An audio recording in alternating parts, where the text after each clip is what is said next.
Congress, time for the day. I have some announcements before we start on the business, and one is I want to thank everyone who could attend last night, the President's Night. I done dancing till early hours of the morning. I tell lies as well. But can I say, the collection that we made for the dementia and Alzheimer's was £853.54.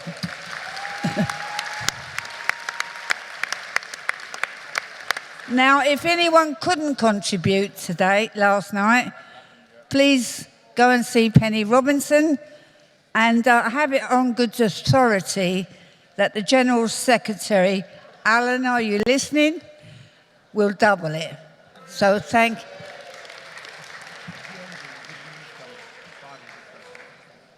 I've had an offer for Midland and East Coast region for £500. Thank you, Andy, and thank you, Midlands and East Coast. Oh. It's his birthday today. He's 84. Morgan Pugh. Hey, what? I can't say. London Region 500. Oh, London. Midland. Thank you, London.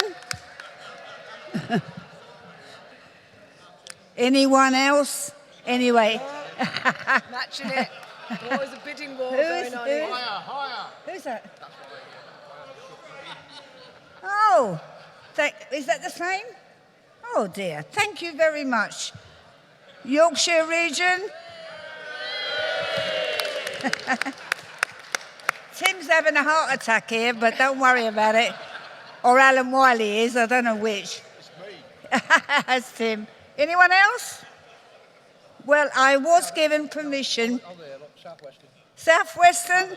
Southern. Oh, Southern? Yeah. Thank you, Paul. Thank you, Southern.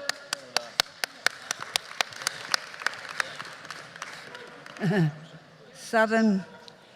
Anyone else before I was asked by standing orders that would the President agree to a collection at her do. So I said to myself, Mary, are you going to allow a collection?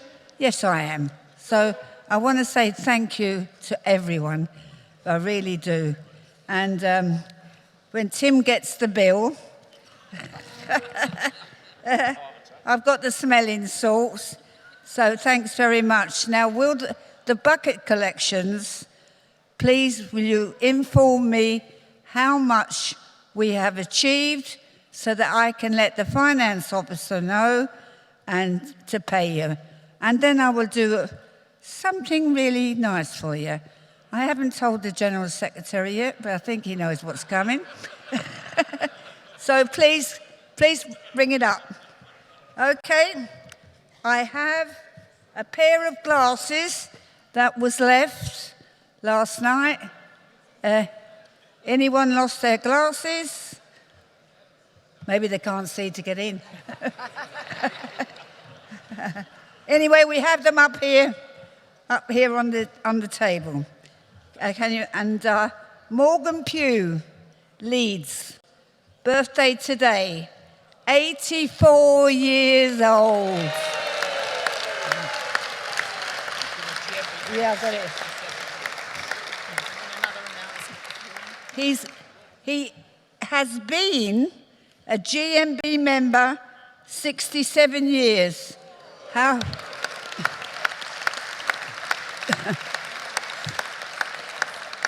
A little bit earlier and you'd have made 100th, the first conference here. So well done, happy birthday to you.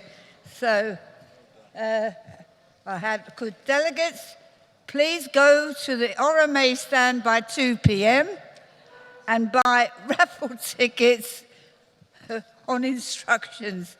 Okay, so thank you. Now, I have somebody, and I hope he's in, as a visitor who has been a delegate quite a number of times, and he's from the Midland and East Coast region.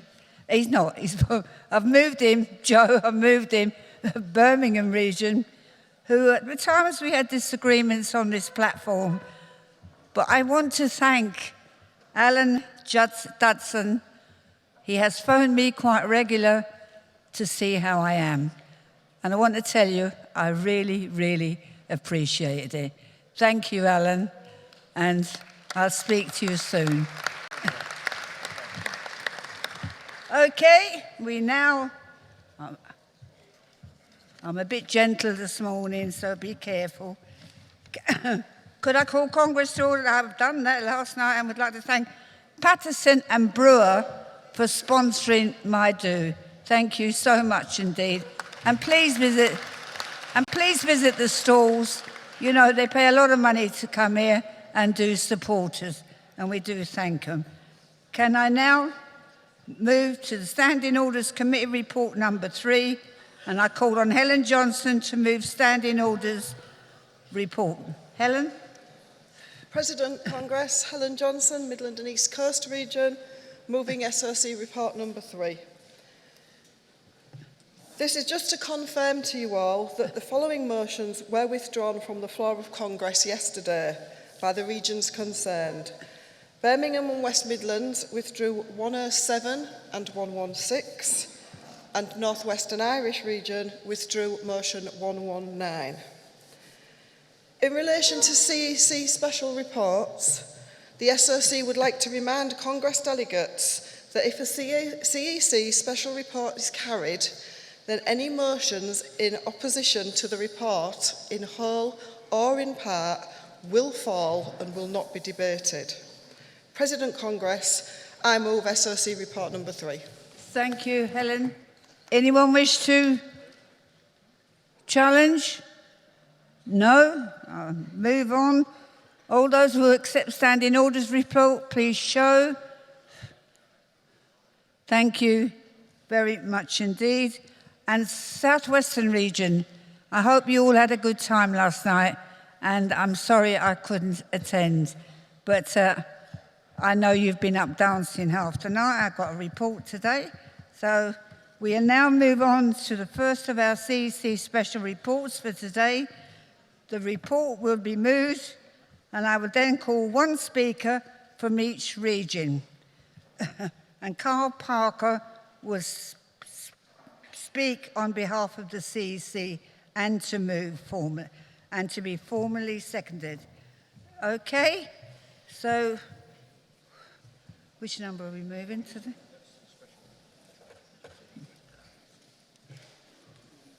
Okay, thanks, Mary.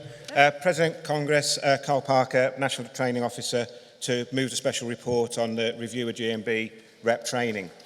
Congress, education is the most powerful weapon which we can use to change the world.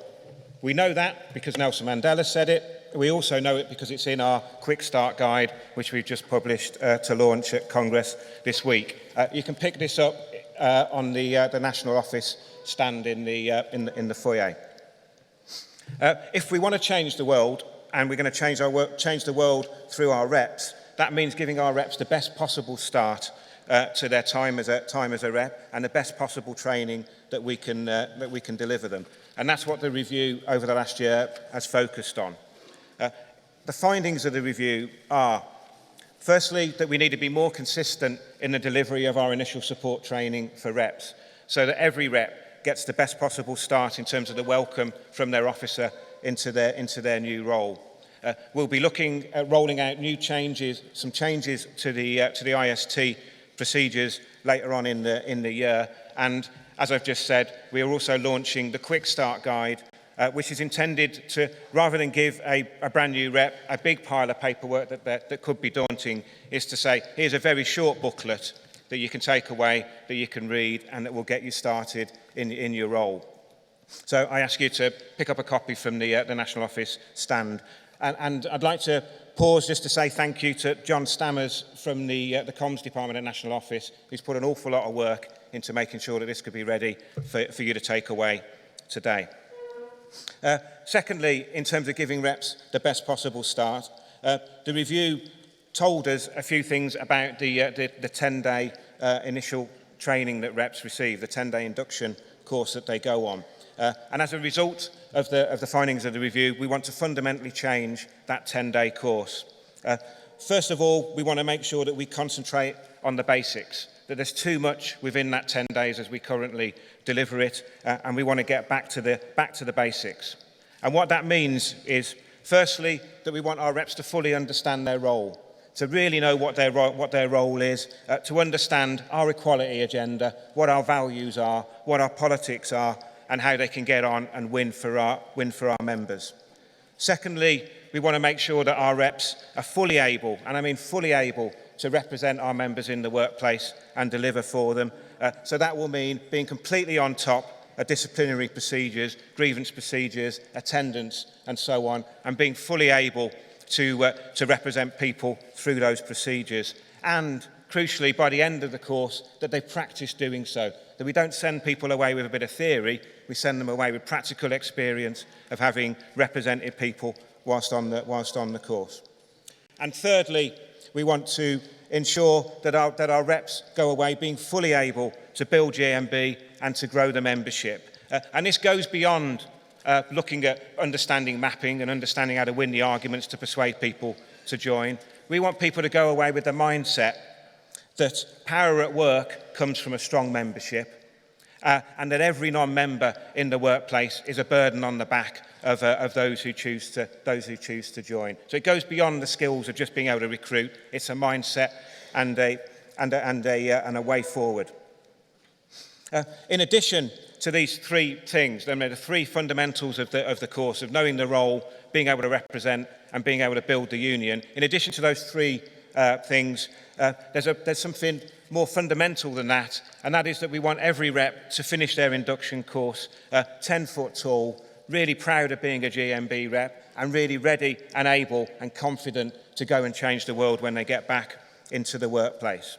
Now we're determined to deliver that, and the review that you've got, the report that you've got in front of you, sets out how we're going to achieve that. What we'll be doing is we'll be launching an all-new programme for the 10-day induction course for reps, starting in a new academic year. So starting from September, we'll have a new 10-day course. If you want a summary of what that new course will look like, it's in the back of the Quick Start Guide, and it's in the back of the Quick Start Guide, and also in the special report that we're debating now. So that's the first step that we'll be taking. Over the next year, we'll also be looking at how we can identify training and development pathways for all reps. So not just to concentrate on new reps, but to look at the training and development for everyone, so that every rep can understand, whether they're new or old, that every rep can understand what opportunities are available for them in terms of their training and development. We also want to beef up the health and safety training that's available to reps, and we also want to see how we can use technology to support the training through initiatives such as webinars, learning management system, and so on. So much more detail to follow on that in the coming year. In conclusion, Congress, I'd like to first of all thank everyone who's contributed ideas to this review. We've seen a lot of people over the year, so thank you if you're one of those people that took part in the many meetings that we had. I'd especially like to thank the regional education officers for their work and contributions to this report, and it's the RIOs within the regions who have really shaped this report and its recommendations. Finally, Congress, we've got a lot to do in training. There's a lot to happen over the coming year. We've achieved a lot already, building on the report from last year, but this report in and of itself won't change the world. But what will change the world will be our reps when we fully support and train them and send them back into the workplace, ready and fighting fit and determined to achieve change on behalf of our members. So thank you, Congress, and I move this special report. Thank you, Carl. The report to be formally moved. Formally seconded. Sorry. Yeah, thank you very much indeed. I will now go to, and you don't have to speak if you don't wish, I will call Southern Region, Northern Region, and Northwest and Irish Region to move first. One speaker per region on the report. Anyone wish? No? Oh, my Lord. My Lordy. Okay, now I call on London, Wales, Southwestern, Scotland, and Yorkshire. Last but not least, no, I thank you all so much. One. Oh, good.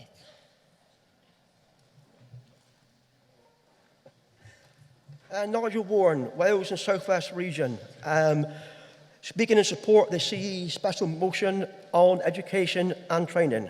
President Congress, before I start the actual words, I would like to thank everybody for turning up in sunny Plymouth to support the GMB's 100th year. Thank you very much. Thank you. The training and motivation as valued workplace representatives is fundamental to the continuing effectiveness of the GMB. They are the bedrock of our union. Both require and deserve all support that we can give them to undertake increasingly challenging role. Our training programme must be set in accordance with what we want them to do, and to be structured and delivered in such a way that they are enabled to acquire the necessary level of skills, knowledge and confidence. It must also be taught by those who share our values, ethos and visions for the future, and to permit ongoing development for each and every individual who is prepared to commit to the cause of the GMB and its members. We must be able to control we teach and who teaches it in the most cost-effective way by using combination of teaching methods to take into account of special circumstances and representatives. The report is a product of a very extensive constitution exercise with both those who deliver and receive training, and this, therefore, an accurate reflection on the views and experience of all those directly involved in the process. It is a well thought out, evaluated and positive document which puts the needs of the representatives first. It recognises too the need to update and refresh both the course content and materials in order to bring greater relevance to the emphasis on learning experience to ensure that our representatives are trained in accordance with the duties and responsibilities that they will perform. President, it's an excellent report that will facilitate and improve learning and development process, and my region has no hesitation in commending it to Congress. Thank you.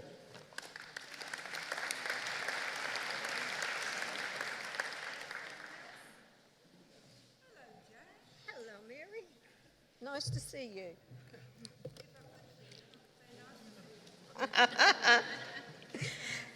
Jan Smith, London Region, supporting review of GMB Rep Training 2017. Congress, this document is well overdue in assisting our newly elected reps, giving them the options to do their training. And do we, as older reps, need training? Yes, we do. We need refreshing because from time to time, legislation changes, our workplace have regulations that changes, and we need to be kept up to date. The suggested training is laid out in this document, setting out the role of the rep, how to build the GMB, and new training programs, etc. Congress, in supporting this report, the GMB must ensure that the teachers and the tutors are all singing from the same hymn sheet. And I say this for the simple reason, when we had some training down in Norfolk, there was some agency tutors took the course. These new reps came back and started to recruit. And when it came on the rates of pay, they could not recruit them on the rates of pay that they were given by this tutor. Can I say one happened within my own branch, and thankfully this came out at a meeting that I was at, and this new rep was backed up by another rep from another branch, so we know it's correct. So please make sure the tutors know exactly what the GMB policies are. Congress London region supports this special report, so please give it your support. Thank you, Jan. I always plead ignorance. Can anyone else? Has every region now spoken? Answer, Mary. Thank you. Can I now put the report to the vote? All those in favour, please show. Anyone against? That's carried. Thank you very much, and thanks to the staff for their hard work. I now move to Composite 2, funding for the future of classroom-based trade union education. Birmingham to move and London to second.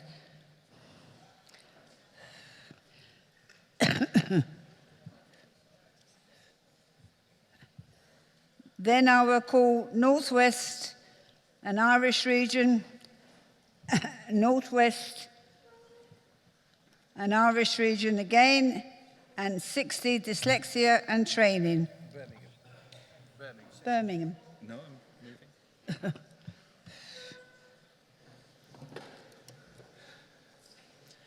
Elliot Downing, Birmingham and West Midlands region. I move that this Congress ensures that all training is a minimum of level 3 or equivalent.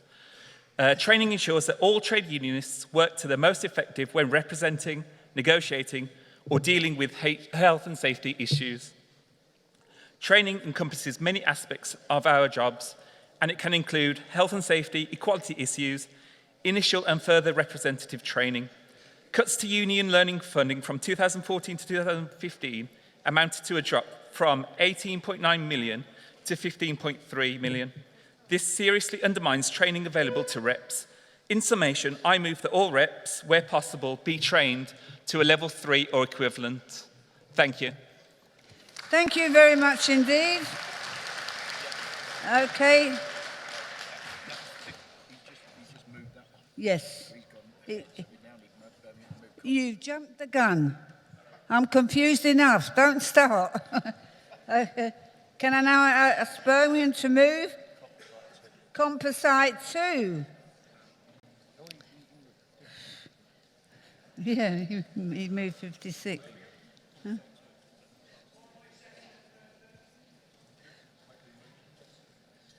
Huh?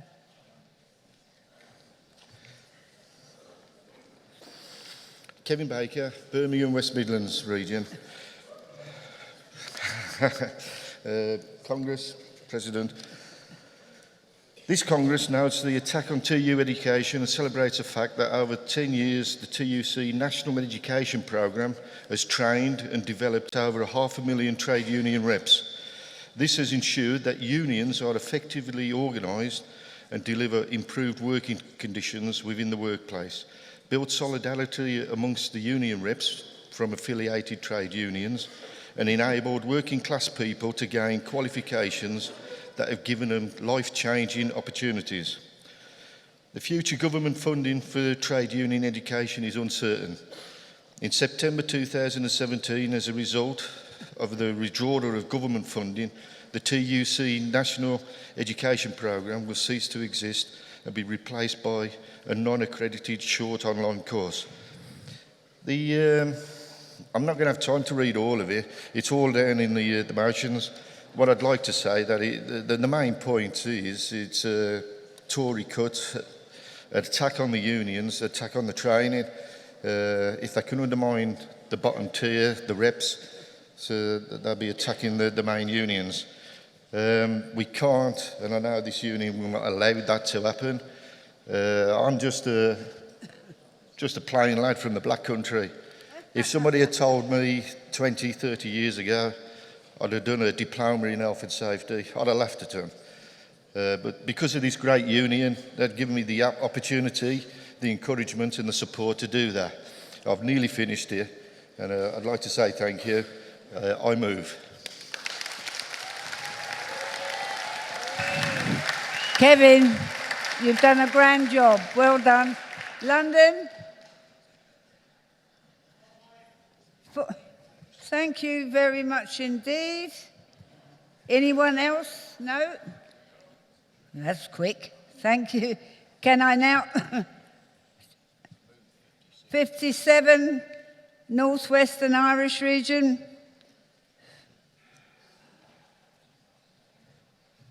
Hi, babe. Kevin Flanagan, Northwestern Irish region, speaking on motion 57, a GMB Charter for Education and Training.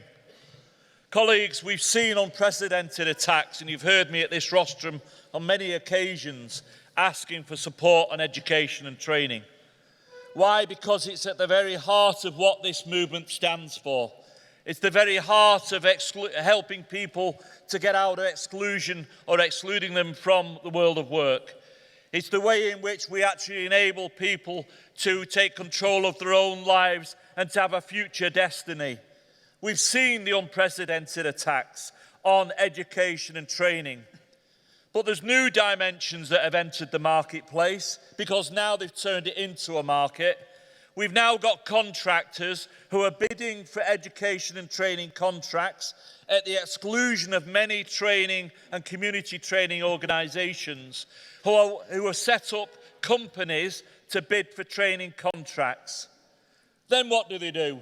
They sell the contracts on, the companies that they create with the contracts, to another provider.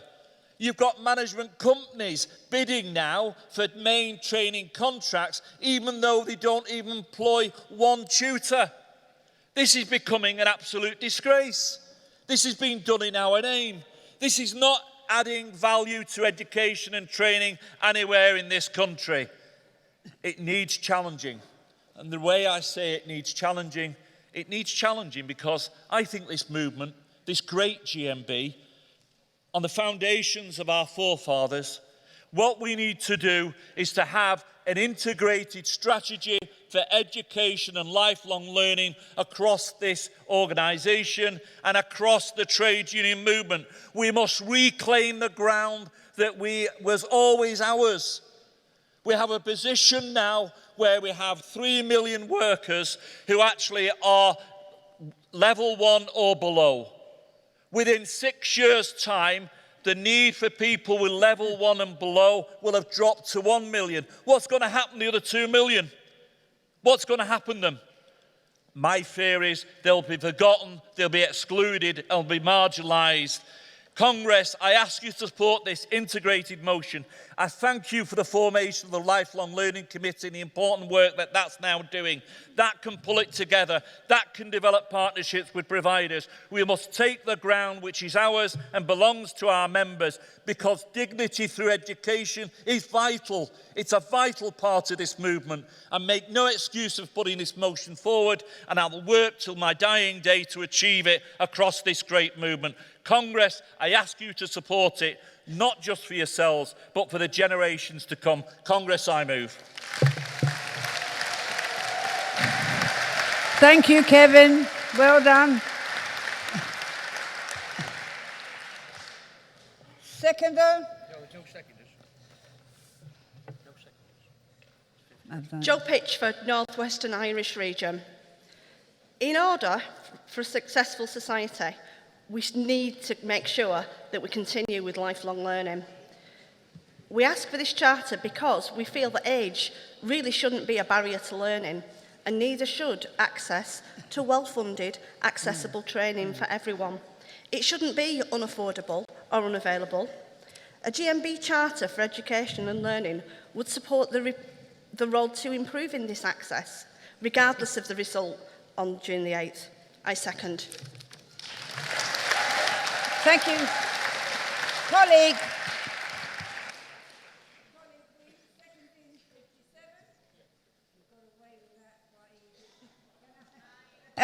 Can I now move to 58, Northwestern Irish region?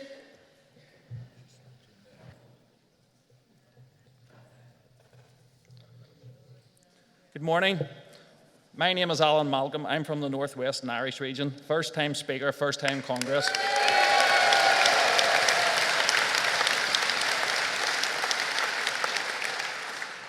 Madam President, General Secretary, Congress, I will be proposing motion 58, a voice for apprentice workers. Congress, there has been a lot of talk over the last decade about the need for quality vocational learning and for quality apprenticeships. We know from the practice in other countries that where the right approaches are taken, it leads to a balanced economy which contain well-paid, interesting and skilled jobs.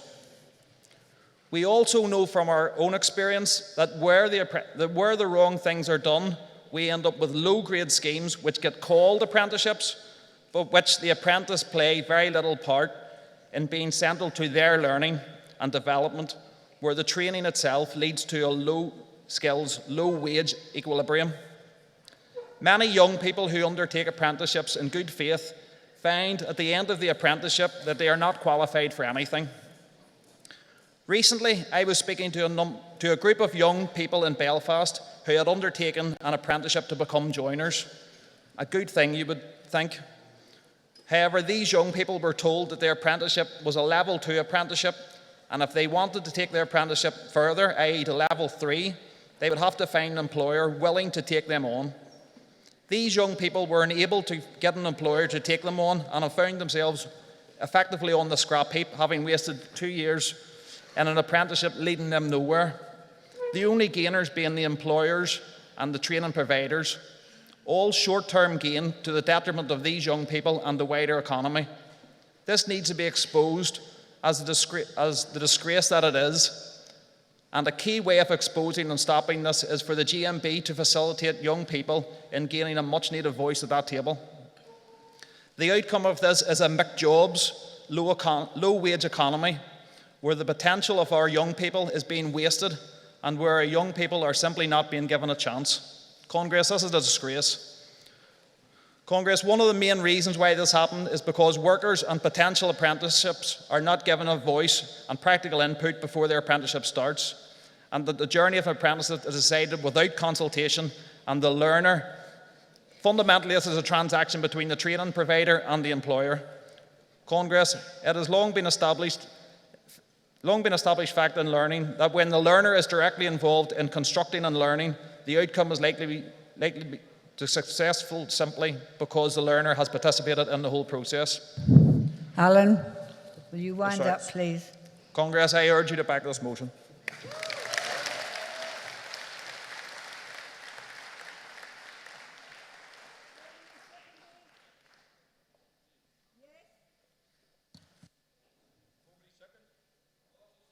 Thank you. Can we now move to 60, Dyslexia and Training, Birmingham region?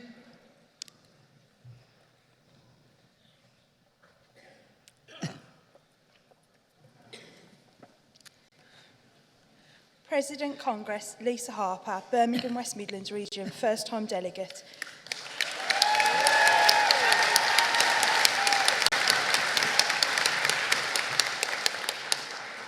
Speaking on motion 60, Dyslexia in Training. Congress, dyslexia is more common than many realise. It is a disability that can prevent the individual from prospering in their education and is very often misunderstood. We feel there is a need for additional training and ongoing support for our representatives and members and are calling for our union to address this. In ASDA alone, there are numerous reps and members who would benefit from this training. Congress, each of those reps and each of those members all have their own story and many heartbreaking and frustrating experiences. Unfortunately, there isn't enough time to give an in-depth insight into the humiliation, suffering and embarrassment that many feel. In our region, we have an officer who has dyslexia and he has been awarded an MBE for his tireless work in this field. After speaking to some of our reps and members, they clearly want to improve their training and education, and we believe as the GMB are experts in the field of training that together we can offer the support, help, training and guidance needed. I have spent many hours on numerous occasions helping and supporting a fellow rep who suffers with dyslexia. The gratitude and appreciation I've received from him is truly humbling. Congress, we ask you to support this motion. I move. Thank you. Thank you. Thank you, Lisa. Well done and welcome. Formally seconded. Thank you very much indeed. Does anyone wish to speak against? Dare you. Thank you very much indeed. Can I now call Carl Parker to tell you the CEC stands for the qualification. Thanks, Mary. President Congress, Carl Parker, National Training Officer, give the CEC position on composite motion C2. And it's the CEC's position is to support C2, but with a qualification, and I'll come to the qualification in a second. I think, first of all, I'd like to thank Kevin and the moving branch for the proposition that's been put forward, and to the other branches that put very similar motions as his forward.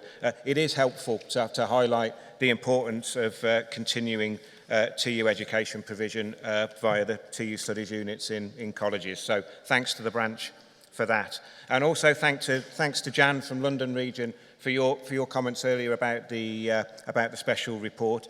You made a few points there about the quality of provision when people other than our own tutors deliver training, and fully take those on board. And in many respects, that goes to the heart of the motion that's in front of us, that when we do have tutors that aren't GMB tutors delivering our courses, we need to make sure that they're delivered to the best possible standard and to a common agenda. And we're absolutely working on ensuring that takes place. But to the qualification, GMB's got a clear policy that we want all of our reps to do their GMB induction training first before they move on to do any training provided by the TUC or TUC tutors.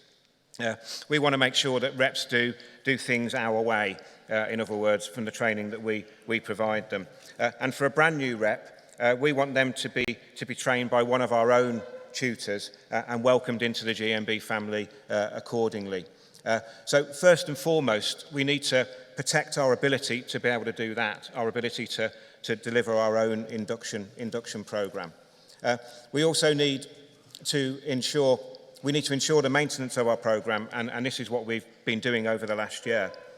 Also, the motion C2 calls on us to ensure the continued funding of TU education by the TUC.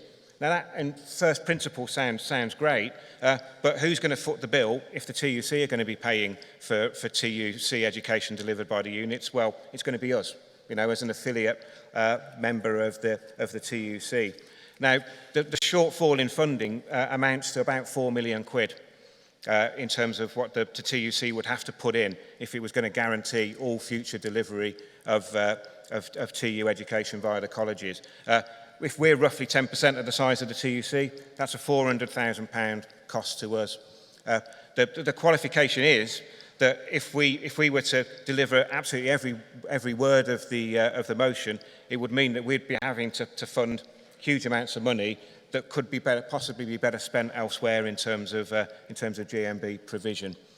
So we ask the moving branches to accept the qualification, that we fully behind the spirit of the motion, but we need to ensure that we can deliver our own training first before we then move to look to secure the TU studies units in the colleges. So we are committed to supporting the TU education units, and there's a number of things that we've done over the last few months to demonstrate that. Firstly, we've secured the continuation of TU studies units in every region, and that's been down to the hard work of the regional education officers in liaising with colleges and making sure that those units can survive and are able to deliver GMB training for us. So we're living by what we're saying already. We've achieved that security for those units. We're also looking that via colleges in a number of regions that will have enhanced provision, and there'll be more training available to GMB reps through colleges over the coming years. And finally, we've also secured, through again, work with colleges, a number of proper training tutor jobs within colleges. What people probably don't realise is that a number of colleges employ tutors on a sessional basis, and they're on 0 hours contracts. We don't want our tutors to be on 0 hours contracts. We want tutors to be employed to our values, not to the values of a college trying to make a quick buck. By working with colleges, we've been able to secure a number of proper posts. So in summary, we support the principles behind the motion, and we ask Congress to just accept the qualification that we put our training first before that at the TU Studies Unit. Thank you, Carl. You got away with that one. Beware. Does Birmingham and London accept the qualification? Yes, thank you. Congress agree? Thank you very much. So now I put Composite 2, 56, 57, 58 and 60 to the vote. All those in favour, please show. Anyone against? That's carried. Thank you very much indeed. Can I now move over the page? We now move to the next CEC special report. The report will be moved by the CEC. I will then call on only one speaker from each region. Gary Smith to move and to be formally seconded. Gary. Thank you, President. Good morning, Congress. The energy sector in the UK runs to the very heart of our proud trade union. We all know that this union was forged in the struggle of the gas workers, led by Will Thorne and Eleanor Marx. The very story of our union is defined by energy. And today, 50,000 of our members still earn their living in the energy industries. And many thousands more of our members' jobs depend on affordable, secure energy supplies. Our members in the manufacturing sector and, of course, those in the chemicals industries. Congress, the first priority of any credible trade union should be the defence of its members' interests and the communities in which they live and work. And that is why the debate over energy policy is so important to the future of our union. The CEC report, Congress, is a reflection of GMB's long-standing commitment to a balanced energy policy. And in this report, we recognise the scale of our members' interests in energy and the economic and employment and environmental realities of energy. Congress, this country doesn't have its challenges to seek. In work, poverty is up with over 4 million working poor. Child poverty is up with 4 million kids classed as poor. 2/3 of those kids come from working families. And we have over 4 million households now living in fuel poverty. Now, no one in this organisation underestimates the importance of tackling climate change and the need to build a country that's prosperous and that has a sustainable and secure low-carbon economy. But we cannot do that by turning a blind eye to the social and economic inequalities that scar our nation. Congress, energy policy matters, and it is a fact that an affordable, prosperous and secure energy future through renewables alone is not just pie-in-the-sky politics. It is a prescription for more fuel poverty and mass unemployment. Because the truth is, Congress, the reality is we need domestic gas production and we need nuclear in our energy mix. Now, many years ago, many of you will remember that we took a difficult decision over new nuclear. We support the development of new nuclear at Hinkley and in places like West Cumbria. We support new nuclear, and it will happen because it will create tens of thousands of jobs. It will facilitate tens of thousands of apprenticeships being created, and it will support our manufacturing supply chain. But very importantly, new nuclear will also give us a low-carbon electricity supply. Now, as we did all those years ago with new nuclear, we must now face up to some tough choices about domestic gas production. Because the hard truth again is, Britain needs gas. Our chemical sector depends on gas. Industries like ceramics need gas. We heat our homes using gas. And increasingly, we need gas to keep the lights on, because for half the year, solar and wind put no electricity into the grid. Now, against the backdrop of our need for gas, of declining North Sea gas supplies, and our increasing dependence on gas imports, including shale gas that arrives every week now into Scotland, we do need to ask whether there is and whether we should explore the possibility of building a domestic shale gas industry. It is far better for us, Congress, for us to try and tackle the scourge of rising fuel poverty with an affordable domestic gas supply. It is far better for our security of supply that we don't have to go cap in hand to dictators for our future gas needs. It is far better for the environment that we explore the opportunities that domestic shale gas might provide, rather than bringing gas across oceans and continents on ships, then loading it onto tankers and running it around the country.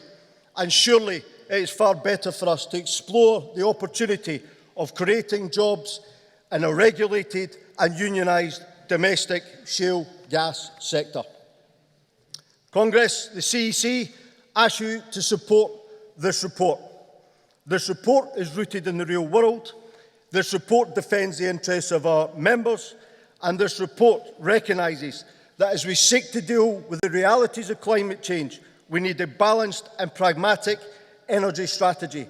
And it is the strategy that we lay out in this report that gives us the best chance for developing an affordable, prosperous and secure energy future. Congress, I move. Thank you, Gary. Well done. Well done. I will now move to the regions. Oh, can I have it formally seconded? Formally. Thank you very much indeed. I now move to the bingo board. I haven't done any winners on that one. Can I now call Birmingham, then Midland and East Coast region, and then GMB Wales and South Western region? One speaker. Formally? Oh, thank you. Congress accept? Yes. Can I call GMB Scotland? Yorkshire region? Oh, formally? Thank you. Hey? Who's there? Scotland. Oh. President, Congress, Chrissy Weatherup, GMB Scotland. First time delegate, first time speaker.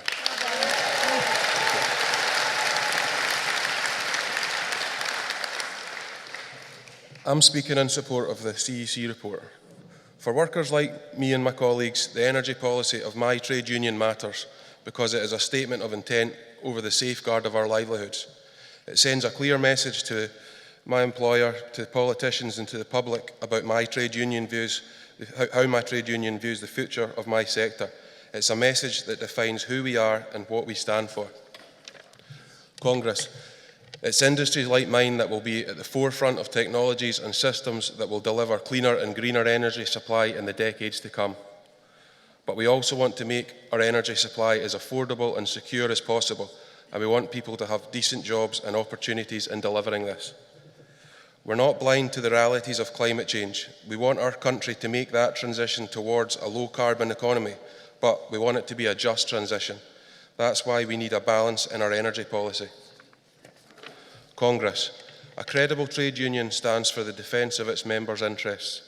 A credible trade union stands for the growth of decent jobs and pay. A credible trade union stands for equality and shared prosperity.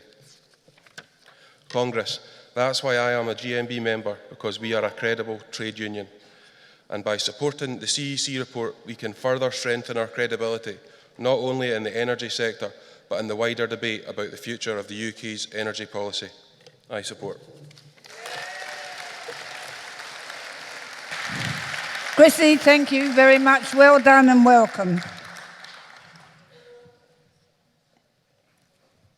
Yorkshire?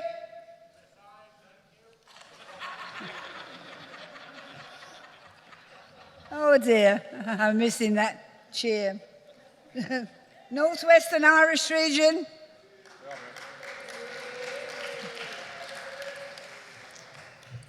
Don't encourage him. President Congress, Dave Flanagan, North Western Irish region, speaking in response to the CEC Special Report on Energy. Thank you. I live in Blackpool, and the issue of energy, and in particular the fracking, is one of particular emotion and very much at the fore of our community. I thank the CEC for this report. However, at a time of climate change, which is having a significant impact, we are proposing the extraction of yet more fossil fuels. We have now a unique opportunity to be radical in our own environmental approach and embrace the new green economy for the future of our children and families. This should and must be our primary objective. This report has many weaknesses, in particular in the area of fracking and the future of renewables. The report states a fracking rig only takes up 2 hectares. Whilst true, a fracking operation takes hundreds of wells due to its inefficient process. The report highlights the operation on Thursday Island, and a point of order that Thursday Island is an oil site, not a fracking site. The report also states the solar power requires 450 times more space than a fracking rig. This is true, but again, a fracking rig requires hundreds of drills to operate. And on these points, just some of the points I believe are misleading. Colleagues, the only people aligned politically to us on this issue is the Tory government and the fracking companies themselves. Companies which, in the instance of Quadrilla in Lancashire, acquired land against the will of the people. Local councils were overridden by the unseen hand of the industry working behind the scenes. Are other communities now going to be bullied if they voice genuine concerns about the industry of fracking and its environmental impacts? Are we going to sacrifice our existing membership on the back of potential recruitment in the future? On this issue, the union needs to do more work and should examine renewables in the same detail. Congress, energy is a serious issue, but so is the future of our own planet, children and communities. Thank you. David, do you support the report?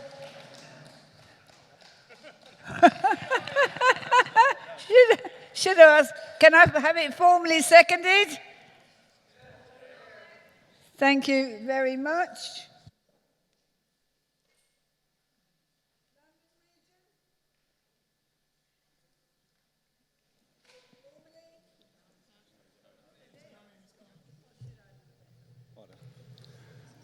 Morning, President. Morning, Congress. I'm Paul Block, Energy Central Branch.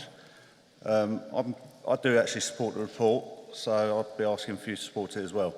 The GMB, as most of you know, has a proud history of working with the gas workers for over 128 years. I'm from the electricity industry, and last year it was announced new nuclear power stations to be built at Hinkley Point C. Nuclear energy accounts for just over 18% of the electricity currently generated for the UK. We desperately need this, as you may have heard. We import electricity from France, Holland, Ireland, and it's nearly 10% that we actually import through cables running along the seabed. It's great that we're increasingly generating electricity from renewable energy, wind and solar. These are good energy sources, we all know that, and I think we'd all approve of that. The problem is they only actually generate about 20%, and as our colleague Gary just said, when the wind's not blowing and it's night time, we're not getting a lot of electricity at all from it. To meet our demand, we use gas turbines that generate around 50% at the moment of our current demand for electricity by burning gas. This gas is currently imported from countries that are arguably more volatile than the UK, and I'm sure you've already heard of the scenario where Russia refused to supply the gas, or the ships are blockaded that bring the gas to us, so there are problems there. We're currently sitting on a large reserve of gas that could be used to mitigate these circumstances. However, this gas is trapped in shale and as such can only be removed by fracking. I know and fully understand people have concerns over this due to the issues that America have had. However, the health and safety regulations in the UK and methods used could be managed to make sure we get it right. The nuclear power station building programme that the GMB support would like 6 more nuclear power stations built. This would create thousands of jobs and go some way to securing our supplies for the future. If you have a copy of the energy report in front of you, I would encourage you to look at page 4, paragraph 3.9, that shows a snapshot of the electricity used on the 11th of May 2017 at 6:20 p.m. It just shows you roughly where that electricity's come from. The UK is vulnerable now because of the changing political landscape, both relating to the EU and poor relations with Russia. Sadly, as I'm sure you have all heard, a number of people live in fuel poverty, and you hear sayings like, do I heat or do I eat? I would encourage each and every one of you to encourage your friends and families, change suppliers, look for the best deal. People are being ripped off because they're not changing. You mustn't stay with your sort of host rec just because you've always been with them. Look for a better deal. Thanks for listening, comrades. I support the energy report.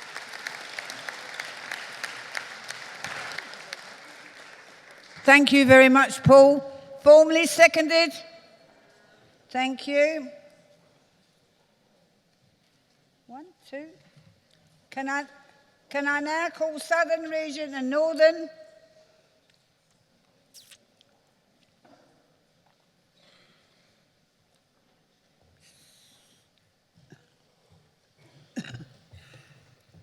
President, Congress, Chris Watts, Southern Region. I stand to commend the CEC report on energy. This report is a fact-based and dispassionate report and addresses challenging subjects with reasoned analysis. This report will be welcomed by the 50,000 GMB members whose livelihoods and future depend on an economically and ecologically sustainable industry.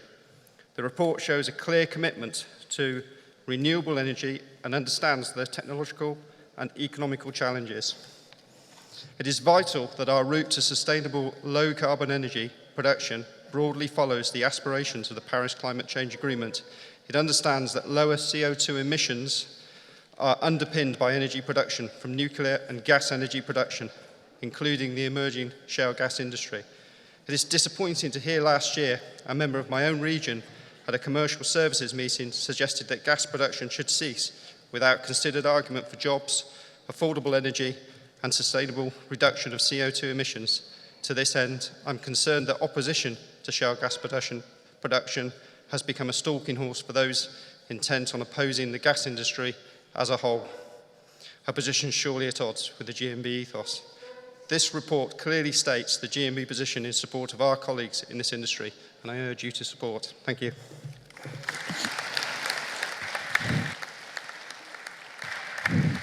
Thank you, Chris. Well done. Formally seconded.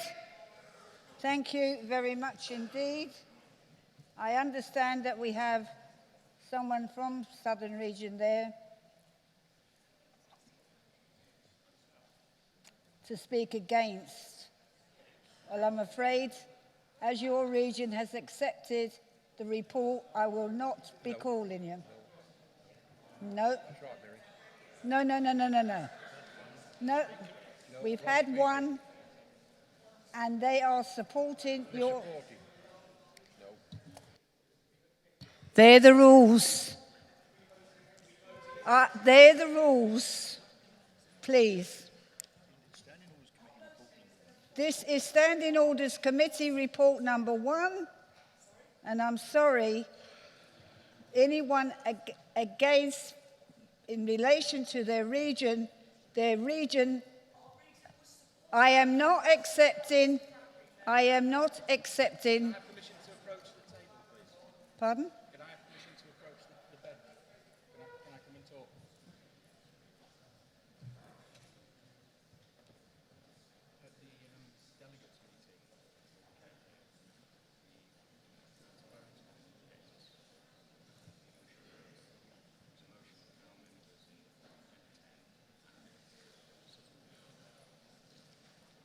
But you...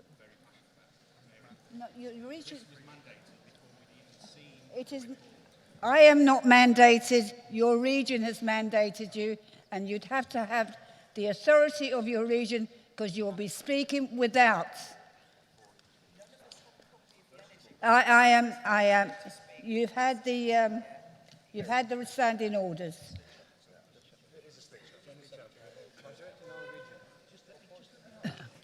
While you're standing there arguing with me, Congress, we've already accepted the SOC report. Explain specifically how we take this. All those in favour that we stick to that, please show. Thank you very much. That stands. Sorry, no go. colleagues,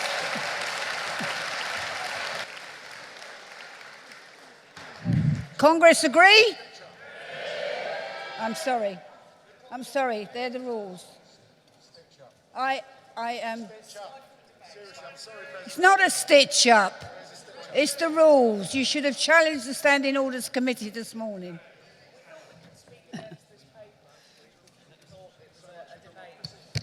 Colleagues, we're already running half hour late. Stop taking time from Congress. Please sit down.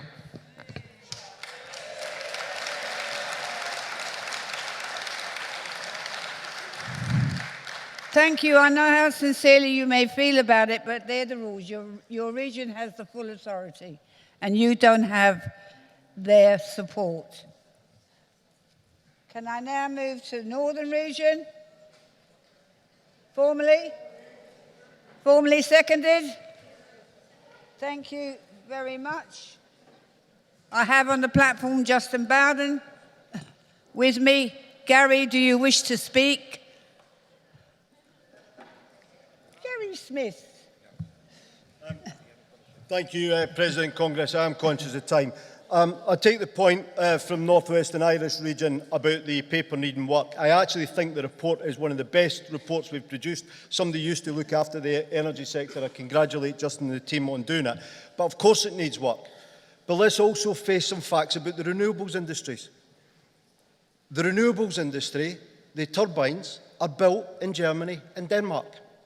They're brought over here on Dutch barges and they're connected by Chinese cables. In Scotland, where we have a whole number of wind farms, they even import the lubricant, the WD-40, from Denmark to lubricate the wind turbines. And that's the fact of the matter.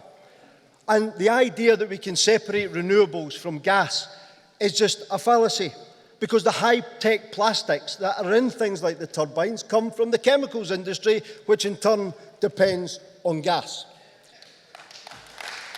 So, I take the point from my colleagues in North Western Irish region. It does need work, and this will be an ongoing debate. But let me say to you this again about gas. If you use gas in your house, here is a hard reality for you. Some of that gas comes from the North Sea, and some of that gas will come from Norway. But more of that gas increasingly comes from countries like Qatar. Yesterday, you voted on a motion about the unethical treatment of workers in Qatar. What do you think the story of the gas industry is in Qatar? Yesterday, we voted on motions condemning Trump. Well, let me tell you, Congress, we are now importing gas from Siberia.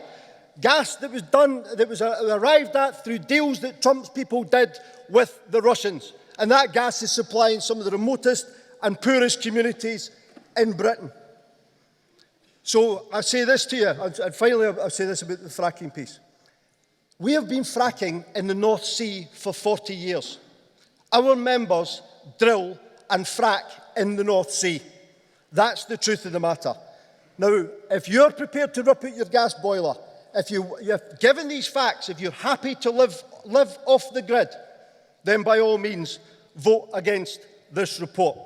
But if you're like me, pragmatic, and understand there is a journey that we have to go on to get to a low-carbon future, then you vote and support the report. And finally, comrades, I say this to you. When the left plays fast and loose with jobs, when we don't take the issue about employment seriously, that's when we have French workers on picket lines supporting the fascists. That's when we have Rust Belt America voting for Trump. that's when we have our communities supporting UKIP and Brexit, and that's when we lose in Copeland. Support a balanced energy policy. This is not just about fracking, it's about the country's energy needs. Support the real world and back the motion. Thank you. Thank you. Thank you, Gary. Does North Western Irish Region wish to speak? No? After you've heard what Gary has said, do you support the report? You do. Thank you. And in case you don't know, you may have noticed that David looked very much like somebody who came up earlier. Well, he's a chip off the old block. He's Kevin Flanagan's son. Well done, David. Congress, in with guidelines for Congress business. Oh, okay. Oh, yeah, of course I did. Can I now put the CC special report to the vote? All those in favour? Anyone against? That's carried unanimously, more or less. Can I now inform in what guidelines for Congress business, motions 331, 333 and 334 will now fall and not be debated, as priority takes debate with the special report. Okay, colleagues? Thank you all very much, and I do feel sorry for my colleagues in Southern, but they're the rules that I have to stand to. Can I now move to 104, Wales and South Western, 105, work-related stress, Wales and South Western, 106, Wales and South Western, to move, and I'm assuming to second. The CEC are supporting all this, so you'll get no seconder.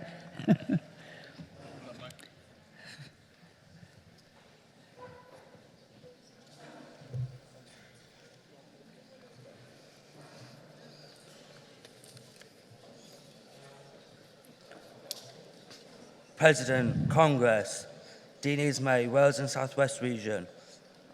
Moving motion 104.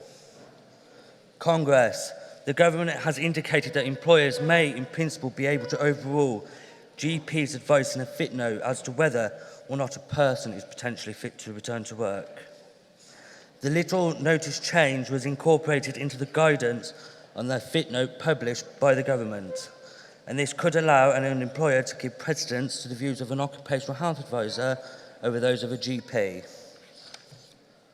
Congress, we see colleagues coming out of the occupational health therapist appointments crying.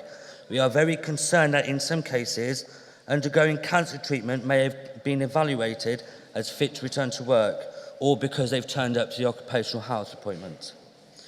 Colleagues, occupational health professionals have a central role to play in allowing people to maintain and improve their health in their workplace and allowing them to recover fully. Colleagues, please support this motion. I move. Thank you, Dean. Formally seconded. Thank you. 105, work-related stress. I'm under that stress now. Paul Hunt, Wales and South Western Region, moving motion 105. President, Congress. Work-related stress is now one of the biggest problems for companies and unions alike. A recent report in the Welsh Ambulance Service shows people are more likely to suffer than most other jobs, and this is just one important workforce being affected by stress. This reciprocates itself in numerous other jobs that may not have such a front-line role, but their mental health is affected in exactly the same way. As much as 1 in 4 sickness absences from work are due to work-related stress, those are the number of people who have actually declared this as their absence. It is believed this could be significantly higher with people using other illnesses as they're scared to admit the real issue, especially male workers. We need to get the government, HSE, GMB and companies to address this problem. We are not talking about the general pressures of a daily workload that raise stress levels, as this is part of normal routine. When it comes to personal injury claims, most companies and unions are not looking at the root cause, with very little or no risk assessments carried out, when this should be standard practice. For example, with redundancies, the effect of the person leaving and for those left behind to absorb the additional workload. It should also take into account the loss of colleagues and the effect on home-life balance. In moving location for operational rationalisation reasons is the effect of the mental well-being of the individuals taken into account. We are not saying that by allowing members to make a claim, this will eradicate the problem, as their well-being is paramount. Also, there will be people who try to jump on the claim bandwagon. But if companies had to pay for the way they discharge their duty of care to their employees, it would make them treat mental health as real and increasing issue within the workplace.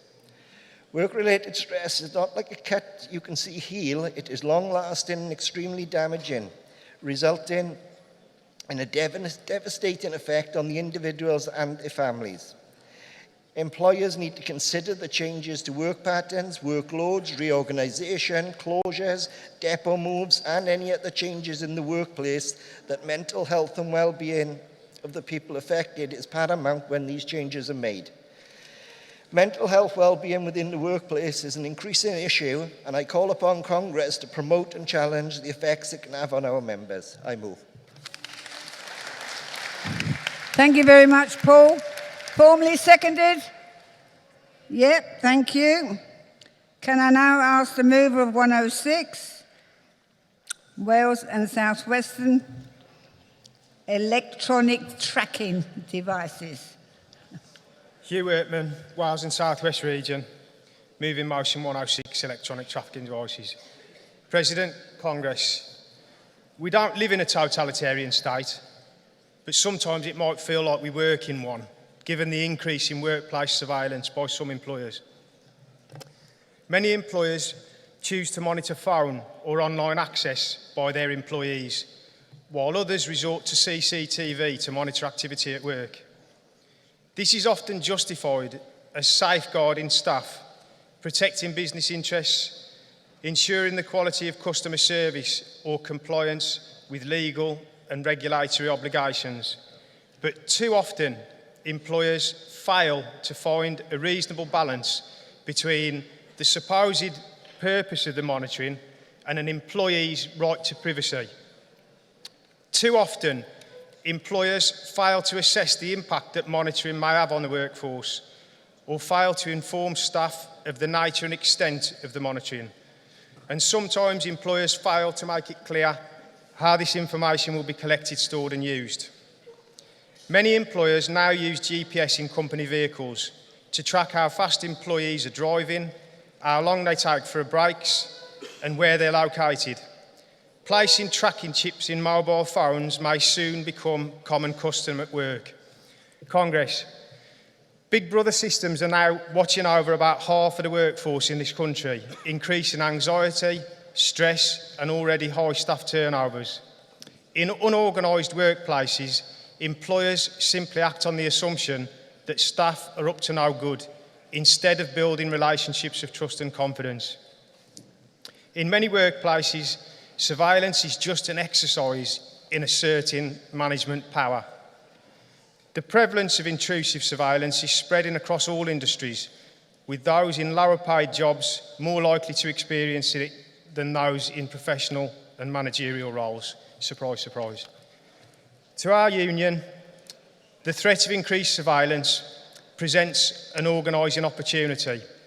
As workplace organisers, we must canvass the opinions of our members, and where there are concerns, we should campaign around the issue to build the profile of our union.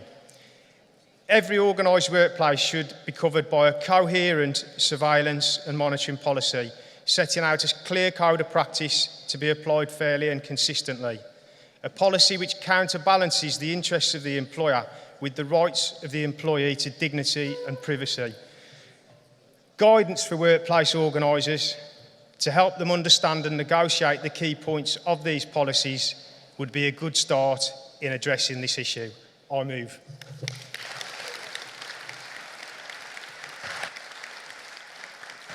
Thank you. Well done. Formally seconded. Thank you very much indeed. Can I now ask anyone if they wish to speak against? No. Thank you. So can I now put 104, 105 and 106 to the vote? The CEC are supporting all. All those in favour, please show. Anyone against? That's carried. Thank you very much. Can I now move to item 6, Industrial and Economic Policy, General Debates.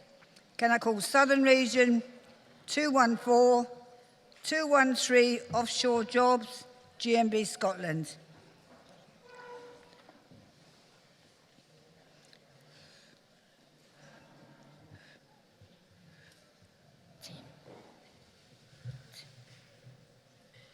Tim. President, Congress, good morning. James Hanrahan, Southern Region, first time delegate, first time speaker.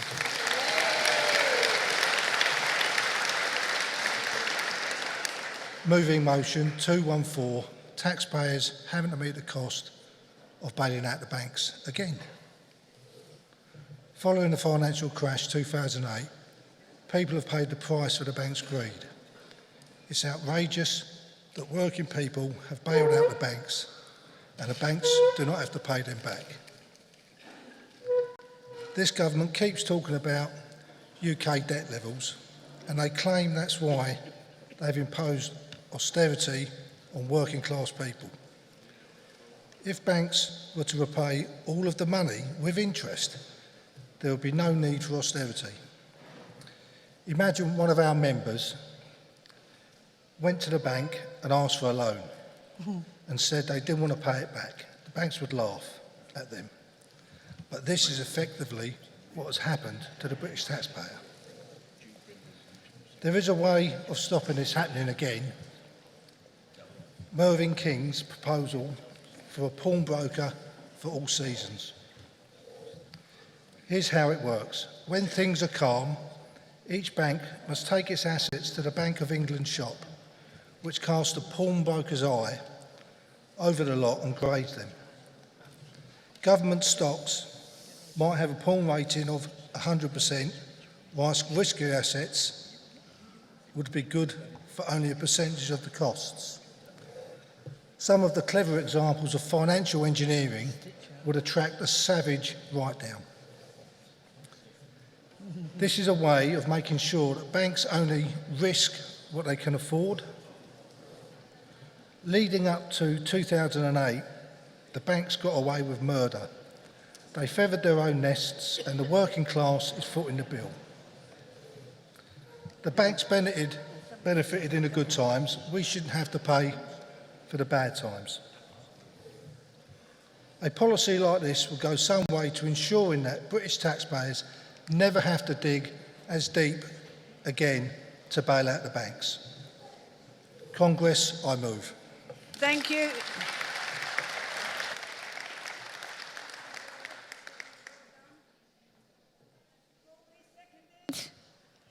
Good lads, thank you, and ladies. Can I now ask Scotland 213 offshore jobs? Offshoring.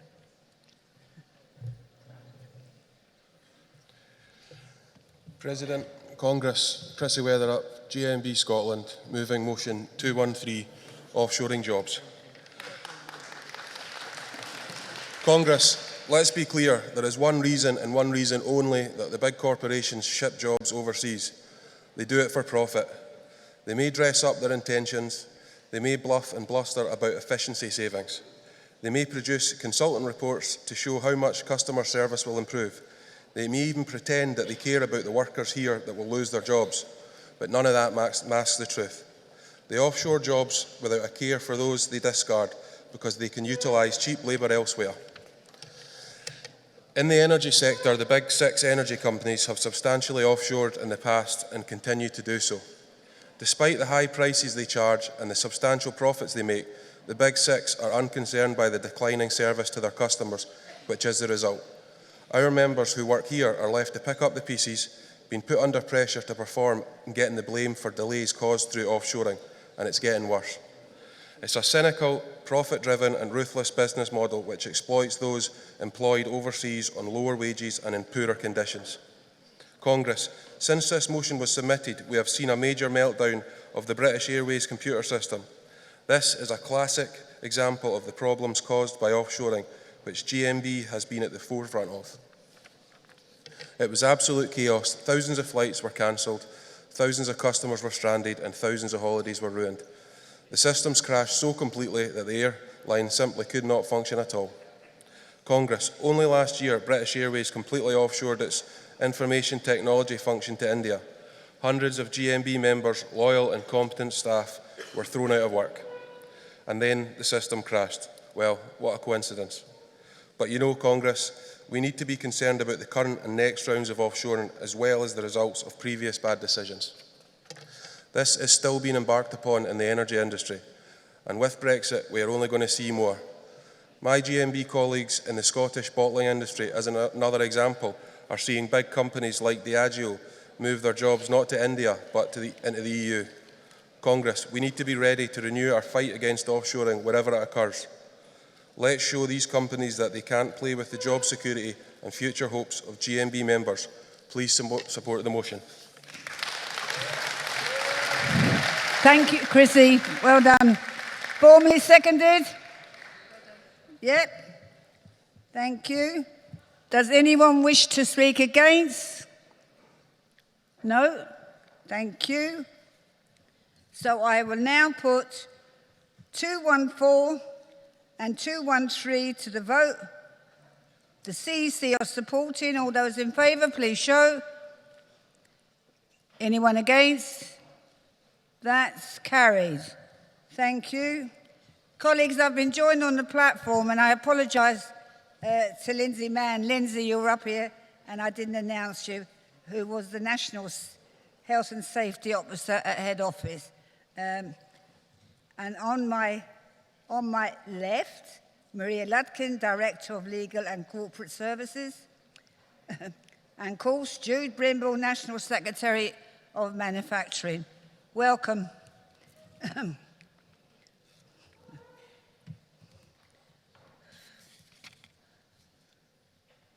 We've taken the vote, haven't we? Okay. I want to take the next two items together. I want to take Composite 14 and 172. I will then go back to 171. Okay, colleagues? So can I ask Yorkshire to move and North West to second? Employment of disabled people and supported employment.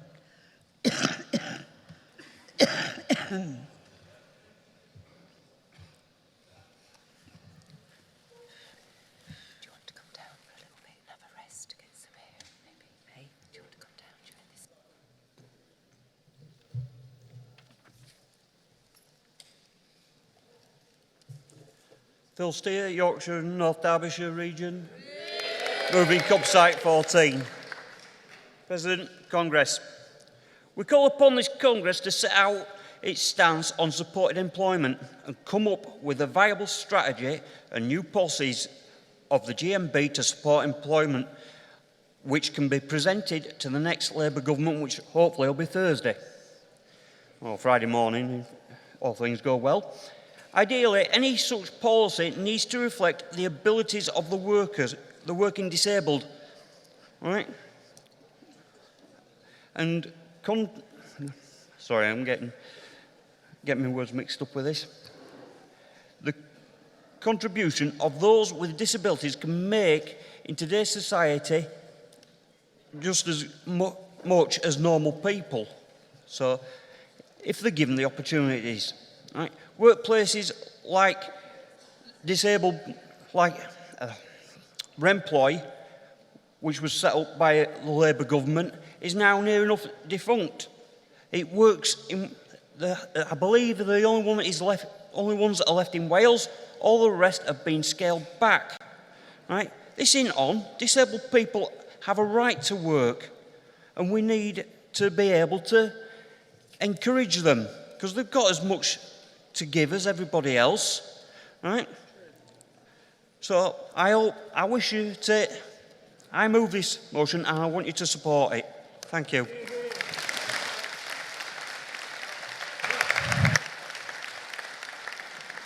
Well done, Philip. You want North West to second? North West to second? No.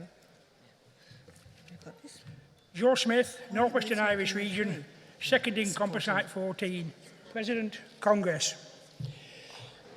Since the final closure of Remploy, there are over 6,000 less manufacturing jobs in the UK.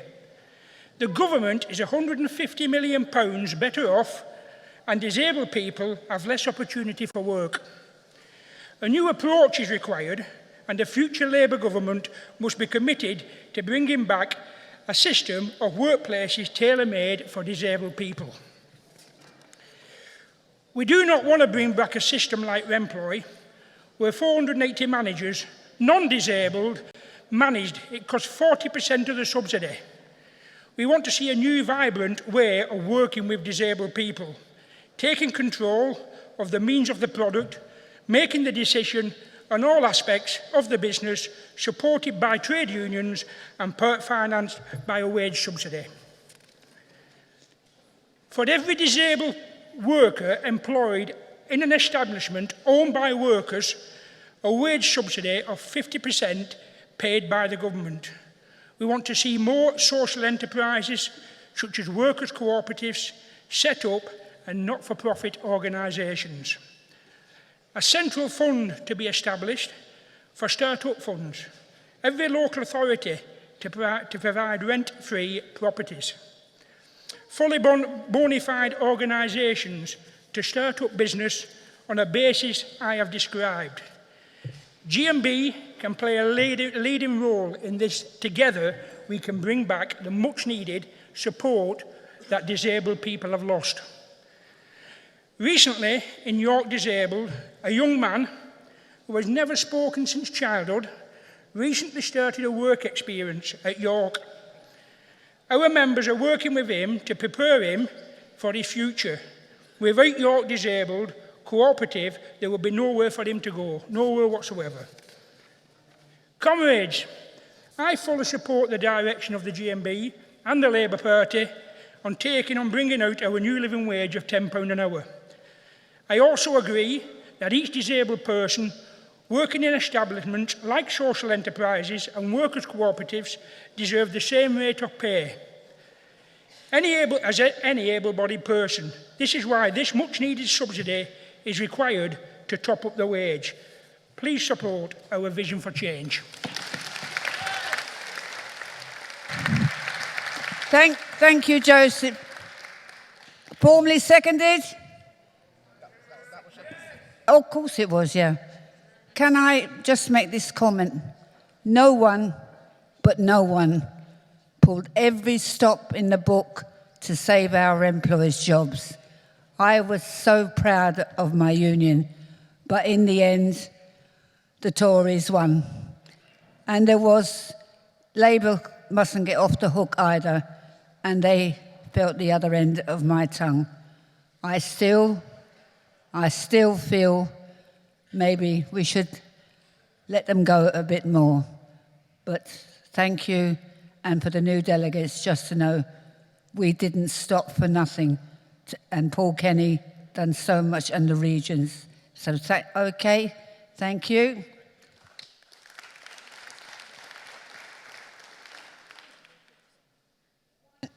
(177). No, I'm going to 177. Birmingham region. 172. Yep. No, she said she couldn't get that.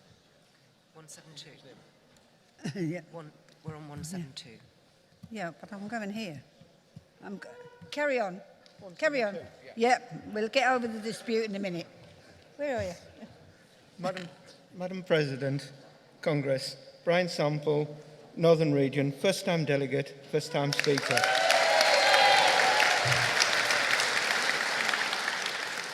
Moving motion 172, commercial shipbuilding in the UK.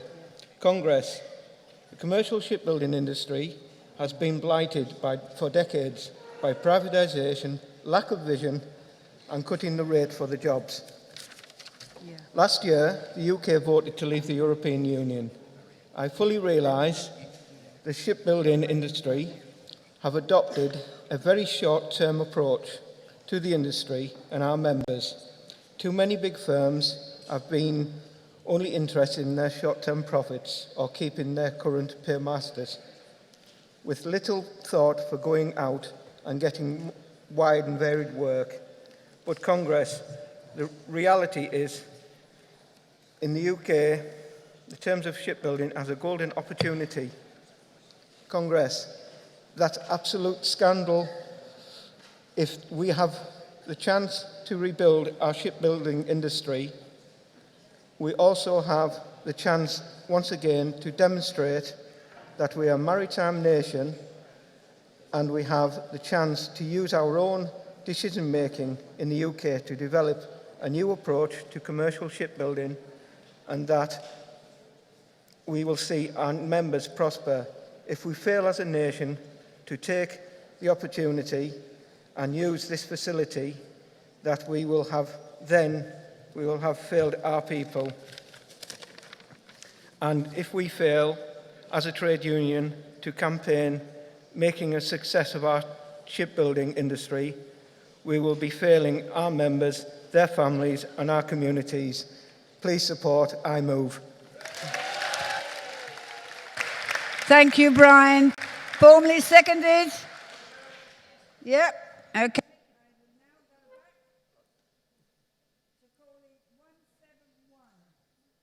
171. To be moved by Wales and South Western Region. And then 173, 174, and 177.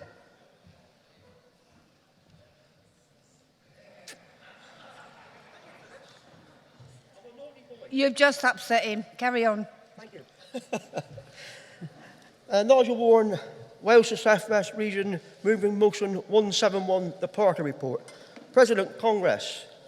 The Parker Report on the future of shipbuilding within this country presents a great opportunity to revitalise the great industry of ours. It followed year after year of delay and cost increase to warship construction and sets out a transparent 30-year shipbuilding plan. It also permits the revival of commercial shipbuilding and repair in the UK.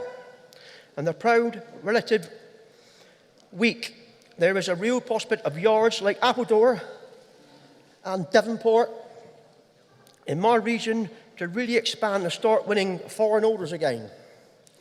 Congress, the report also quite rightly recognises the national engineering skills shortage in this country and an average workforce age in the shipbuilding sector being around the mid-40s. There is a pressing need to attract more young people into these jobs and improve chances of training and apprenticeships. The harsh reality is that without the influx of younger talent, both the Royal Navy and the defence industry faces a bleak future. Shipbuilding must also embrace digital engineering technology as the techniques available can deliver significant efficiencies. But they're using highly skilled, well-paid workers and have a real prospect of enhanced job securities. Regrettably, the Royal Navy has been seriously depleted by policy of old ships sailing well past their retirement date due to chaotic delays in ordering and building replacements. Ministers use the cash is available to keep boats in service much longer than planned, for which has affected the increase on cost in the long term, depletion of the fleet and higher liabilities to the taxpayer taxpayer as a result of the flawed approach.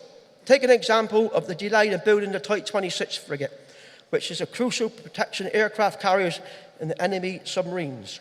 They were conceived as far back as 1997, and yet the first deal was cut in November last year.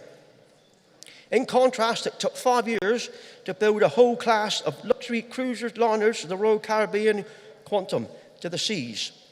What a great urgency that is, the national security or posh cruise ships for the wealthy. The Parker report should be an act of the wake-up call to ministers who have presided over damaging cuts to capability of the Royal Navy. The National Shipbuilding Strategy must action the key recommendations of the Parker report, but one thing must be clear, that the overriding need to ensure the future of retain the UK and not offshore contracts. I move the motion. Thank you. Thank you, Nigel. Formally seconded. Thank you very much. Now call Scotland on 173.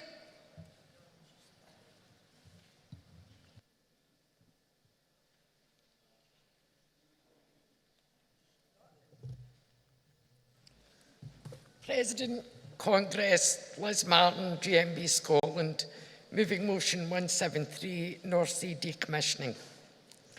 Congress, since 1975, vast oil fields of the North Sea have produced a rich source of energy, providing well-paid jobs and economic prosperity.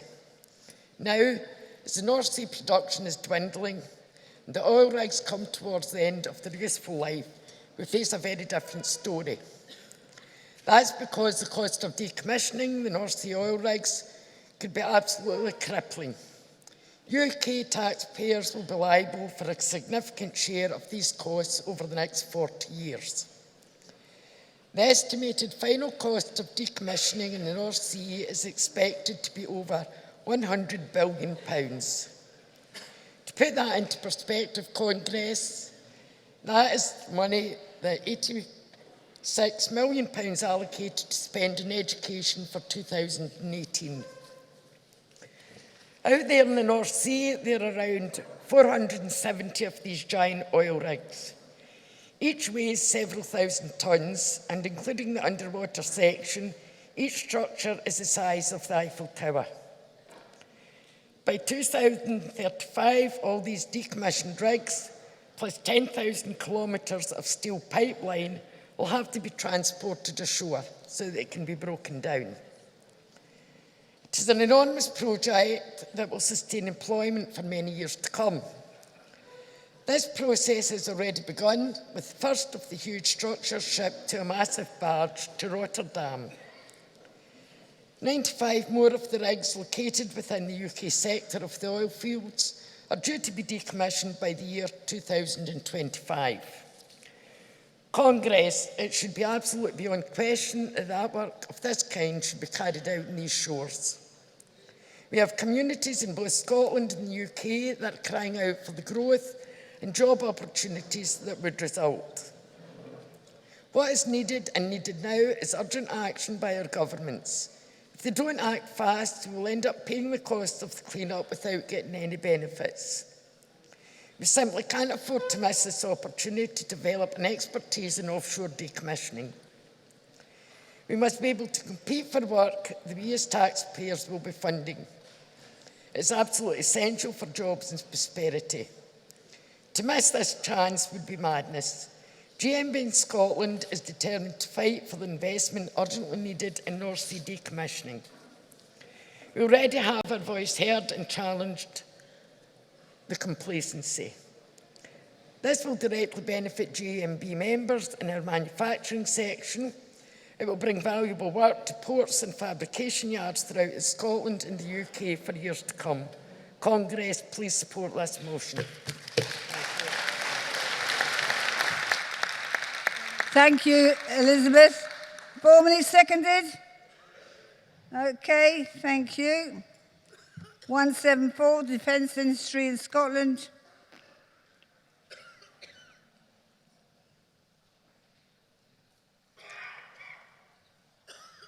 And then I will call 177, so be ready. Morning Congress, President Malcolm Lynn, GMB Scotland. First time delegate, first time speaker.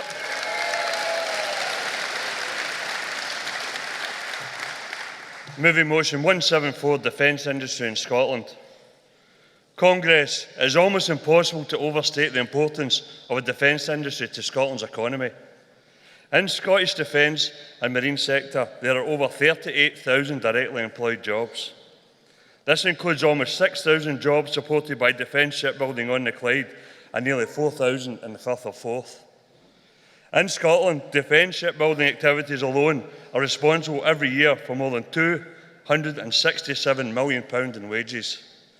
The corresponding benefit in terms of the defence industry supply chain is also enormous. The numbers of people employed and the wages earned are absolutely crucial to thousands of working people. Congress, these are skilled jobs bringing home good wages, helping to sustain and develop working class communities. So it is nothing more than simple common sense for Scottish and UK politicians to support and develop the sector of the economy. After all, the prospects of and prosperity of countless numbers of working people depend on it. This means doing some serious long-term planning for the defence industry and not using defence contracts as political football. It means developing a strategy for success, not playing politics with the livelihoods of GMB members, and it means keeping promises, not making empty statements at election time. Of course, the defence industry is not just important for Scotland. A commitment for shipyards across the UK to work more closely together is essential. Only then can the UK build the world-class defence ships that our workers are capable of delivering. Only then could we make the most of the enormous export potential that exists for these vessels. That is why GMB Scotland is calling for a clear, honest and unwavering political commitment to UK defence shipbuilding. We must not see future shipbuilding contracts offshored. This would be a massive betrayal for British manufacturing. We want certainty and honesty about the promised plans to build the new Royal Fleet Auxiliary support vessels. We want certainty and honesty about the refitting and maintenance of the 2 aircraft carriers built at the Royal Naval Dockyard. Congress, our politicians must act to lay the foundations of a modern, efficient and competitive shipbuilding sector capable of meeting the country's future defence and security needs. The country needs it, our members need it, and the defence industry need it, and our politicians must listen and act. Please support the motion. Thank you, Malcolm. Well done. Formally seconded? Yes, thank you. Can I now call 177? Support the UK brick industry. Build houses like we don't need them.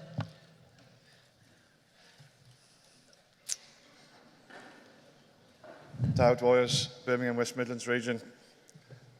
Forwarding motion 177, support the UK brick industry. This Congress notes the huge contribution that GMB members make in the production of house bricks in the UK. We believe that the UK brick industry is in a difficult situation and one to which as a country, if not careful, could see a decline in jobs and factory closures in future years. We believe that too many imports are coming into the UK. We need to campaign for the government to act to stem the imports, for the brick industry to survive and prosper and protect our jobs for the future. We are fed up of factory layoffs every year due to house building being slow and no stability in the construction market. So Congress, let's campaign for increase of council and private sector home building, affordable mortgages for first-time buyers, ensure stable house prices everyone can afford, a large increase in social housing building, help the local authorities to be able to raise finance to build homes, ensure UK construction supply chain gets maximum benefit, quality employment in construction and supply chain jobs, get the developers building and release more land that they have instead of drip feeding the market and keeping house prices high. Congress, I move. Thank you, Dale. Well done. Formally seconded. I think I heard a little tweet. Thank you very much. Can we now move to 178, 179 and 180? London Region to move.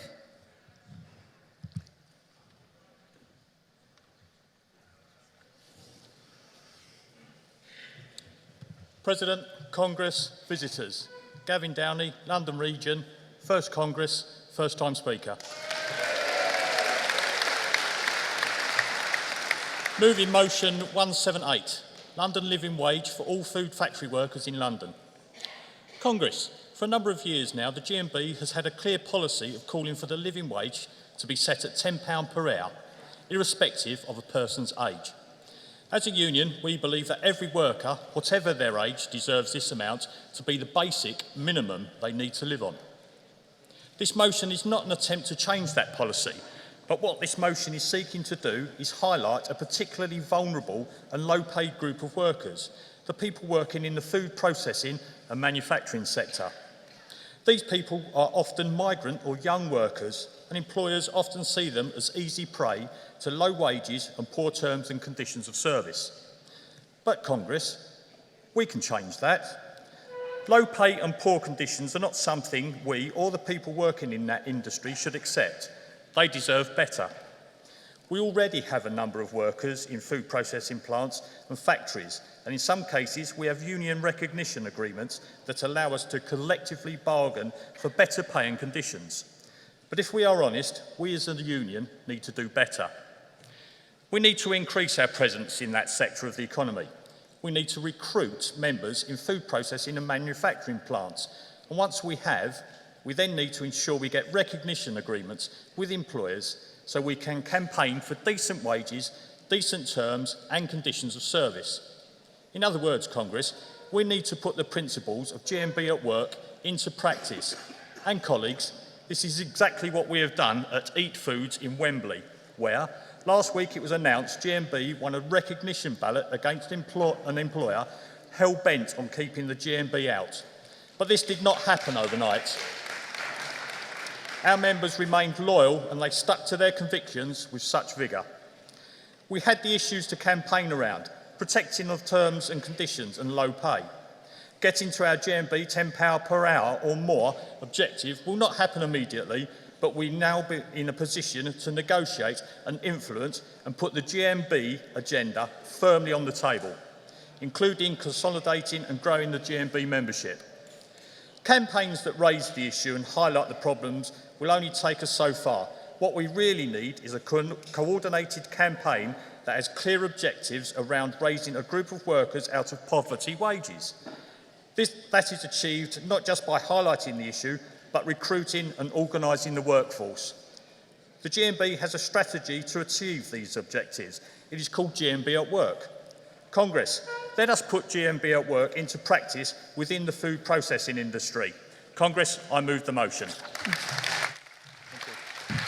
Thank you, colleague. Is it formally seconded, London?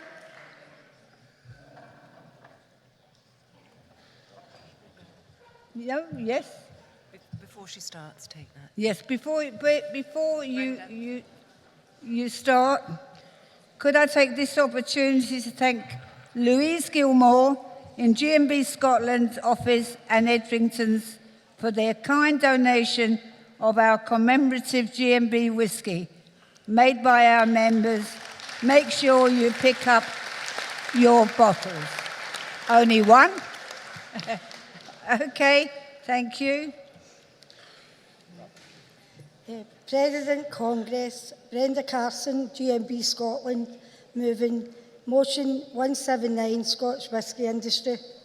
Congress, whether you vote to leave or to remain in Europe, the indisputable fact is this.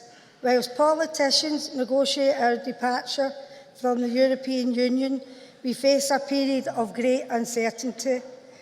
Regardless of your personal views on the EU and Brexit, we all have one thing in common. We know that there are thousands of GMB members who face the prospect of huge upheaval in their industry, members whose jobs are at risk. For certain workers, Brexit has very serious implications because the companies that employ them rely greatly on export. Nowhere in Scotland is the uncertainty and the worry greater than the Scotch whisky industry. The success of the Scotch whisky industry relies almost exclusively on export. 90% of Scotch whisky is exported to markets outside of the UK, with almost 1/3 of those exports going to European Union. So Brexit has a massive implication for this industry and its workforce. Exports could be affected not just in European countries, but the Far East, South America, which currently enjoy tariff reductions because of the EU agreement. Congress, the uncertainty about Brexit is destabilising the Scotch whisky industry and our members who work in it. This industry is a major employer in Scotland, with the last 13,000 jobs directly reliant on it, including the bottling of other spirits. 7,000 of these jobs are in rural and isolated Scottish communities. Losing jobs is unthinkable. Real people, real communities and real jobs, not just numbers for the Tory Brexiters to play fast and loose with. Congress, our members working in the Scotch whisky industry need reassurance about their future for both the UK and the Scottish Government. They need to know that the importance of their industry is recognised and given the same priority as other industries like the car industry. They need to know the transition agreement will be put in place, and as a matter of urgency, that new trade deals will be negotiated. We must be able to successfully export Scotch whisky after Brexit. Congress, the politicians must not lose sight of how much the whisky industry benefits both the Scottish and the UK economy. They must do everything in their power to support those who work in it. Please support this motion. Brenda, can I just have clarification? I know which one you were moving, but for the sign writers, was it 179? Thank you. Okay. Formally seconded. Okay. 180, Tide Pubs and the Scottish Brewing Industry, Scotland.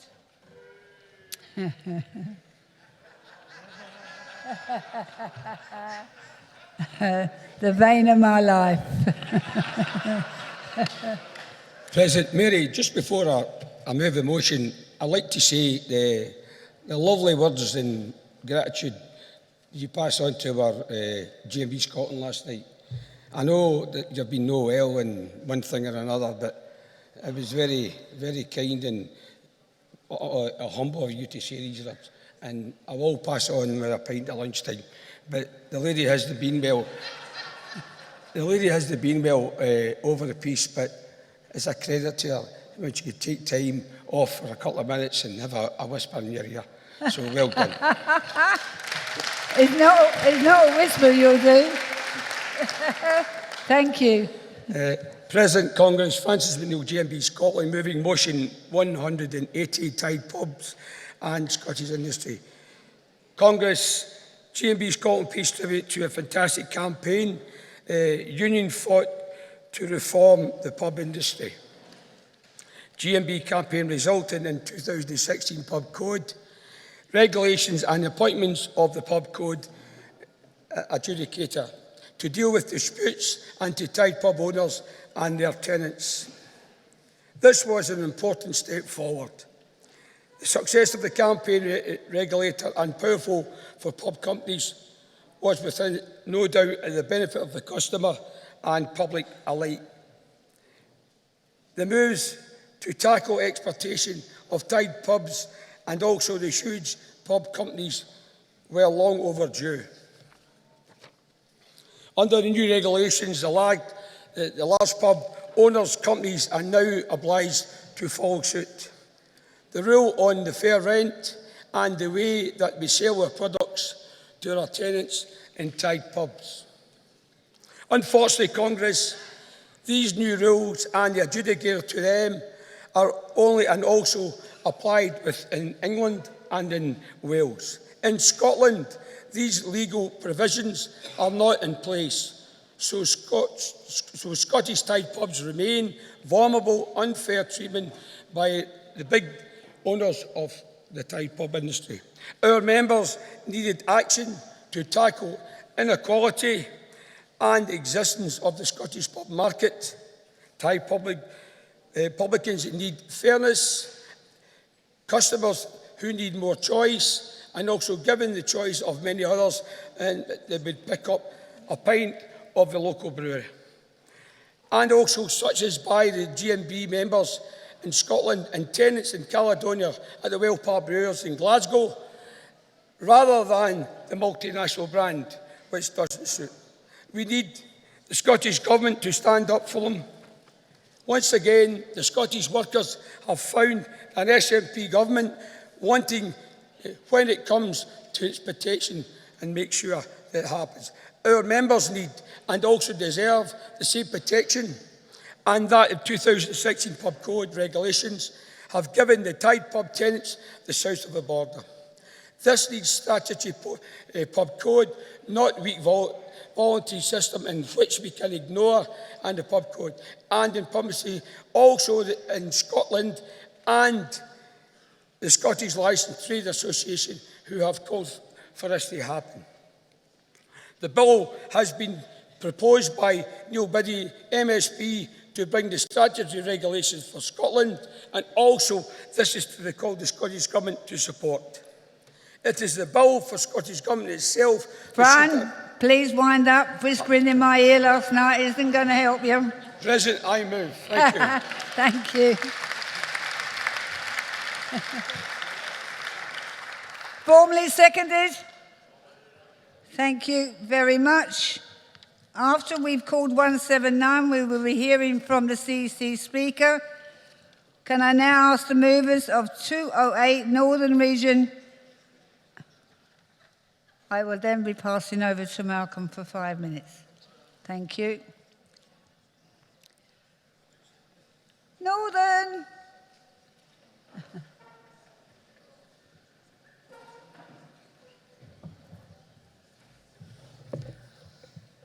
President, Congress, John Walkup, Northern Region, first-time delegate, first-time speaker. Moving motion 208, industrial strategy.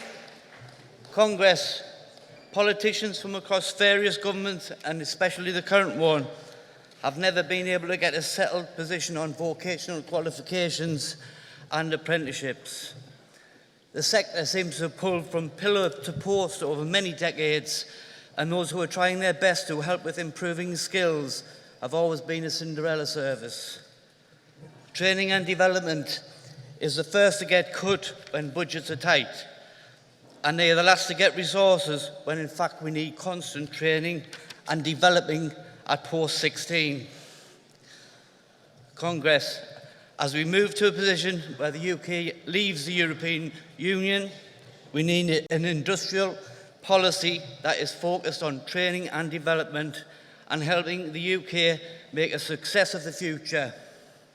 For example, our union's proud record in manufacturing and the strategy we have is a great model to adopt that would help make a success of the UK's approach to the future if only policymakers would adopt it.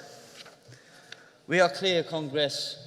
We know Labour's position on trade unions and our vital role in the future of the UK economy. We need the government to show that they think the role of trade unions and their members is in building a future for the country in terms of training and development. As our General Secretary Tim Roach said recently when the Tories announced their policy on workers' rights, we are not holding our breath. We are sick and tired of the UK's failure to use the power of government to drive industrial policy and growth.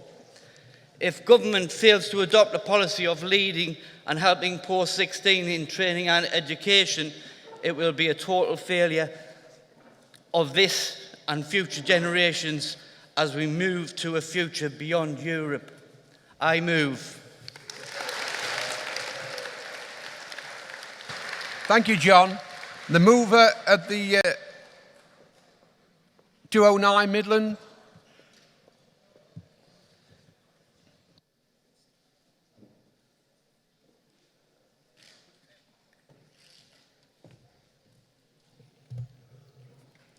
President, Congress, Phil Soper, Midlands, East Coast region, moving motion 209, productivity and automation.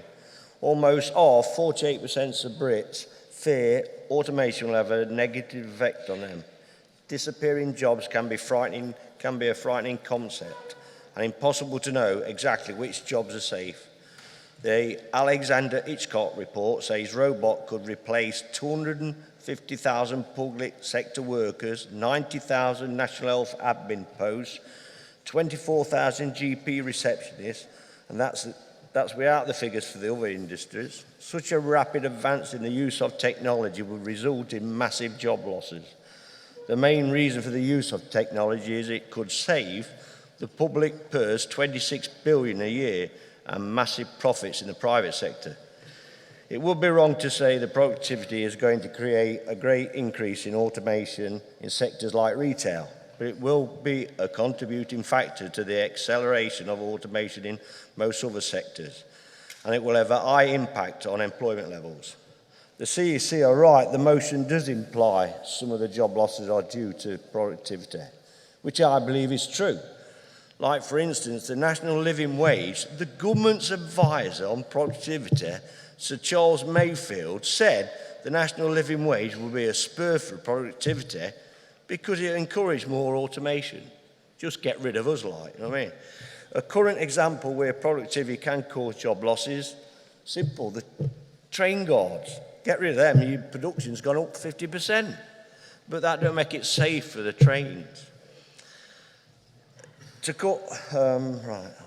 Quite rightly, the GMB continues to call for higher productivity to close the gap on the rest of the G7. That's widened from 18%.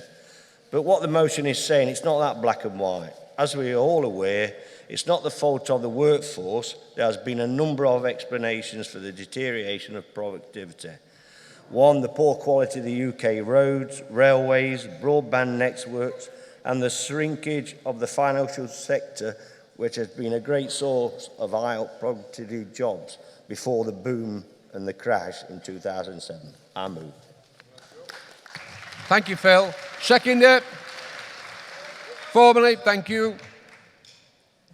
I'll now call on Gordon Richards from Birmingham to speak on behalf of the CEC. Gordon.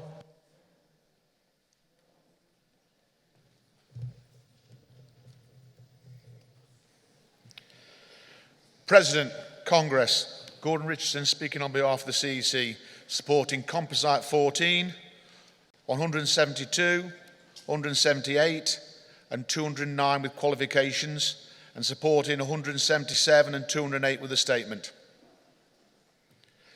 I shall outline the qualifications first. Philip and Joseph's vision for change on Composite 14 outlines the difficulties the supported employment sector has faced over the years. There has been significant issues with funding, which has been cut since the Conservatives have been in power, both in coalition and in majority. The qualification is that the motion suggests that supported employment employers can only be successful with subsidies, negating any possibility that they can be profitable in their own right.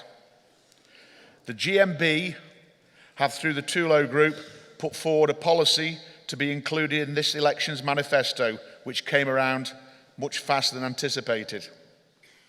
We will continue to work with the Labour team, hopefully in government, or as a shadow department, on improving the conditions for those in the supported sector.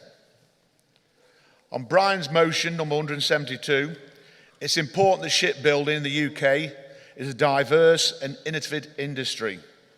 It's an industry which employs a vast array of skills, and communities are built on this industry.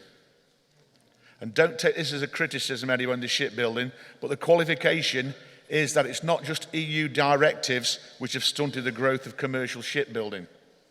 There's been an issue with the large shipbuilding companies depending only on government defence contracts, which has made the UK shipbuilding a political football, allowing for debate on the UK defence fleet to put jobs in that industry at risk. And reticence to diversify over the decades has meant that work has been cut back and communities built on this industry have been affected detrimentally. On motion 178, the qualification is that a GMB living wage is £10 an hour and above. And we'd expect that any campaign taking place on this matter will be used as this benchmark, not as a ceiling, but as a start. On motion 209, the government's approach to raising productivity was outlined in the November 2016 autumn statement, and this would form their industrial strategy. We welcome a debate on the impact of jobs. However, the motion implies that some job losses are due to productivity, which is not necessarily the case. We are aware that automation and digitalisation can result in job losses, but we are working on long-term plans for our industrial and manufacturing strategy. The GMB manufacturing section continues to work for improved productivity in order to close the gap on our UK's European competitors, but there needs to be an improved infrastructure in place for this and investment. Finally, the CEC is supporting motions 177 on the brick industry and 208 as they cover important issues which include in the manufacturing section industrial strategy. The section has been working tirelessly this year to launch the We're Making It, because we still make things in the UK, which celebrates manufacturing jobs, but also sets out demands for the government and industry to ensure that quality jobs are created and maintained. Our key demands in this campaign are for government to create an environment that encourages manufacturing employers to invest, a procurement strategy that supports the UK industries, not hamper them, trade deals that deliver for workers and industry and avoid damaging tariffs on British goods, to build strong UK-based supply chains to support local communities, to tackle barriers to work wherever they exist, and for all to be able to work.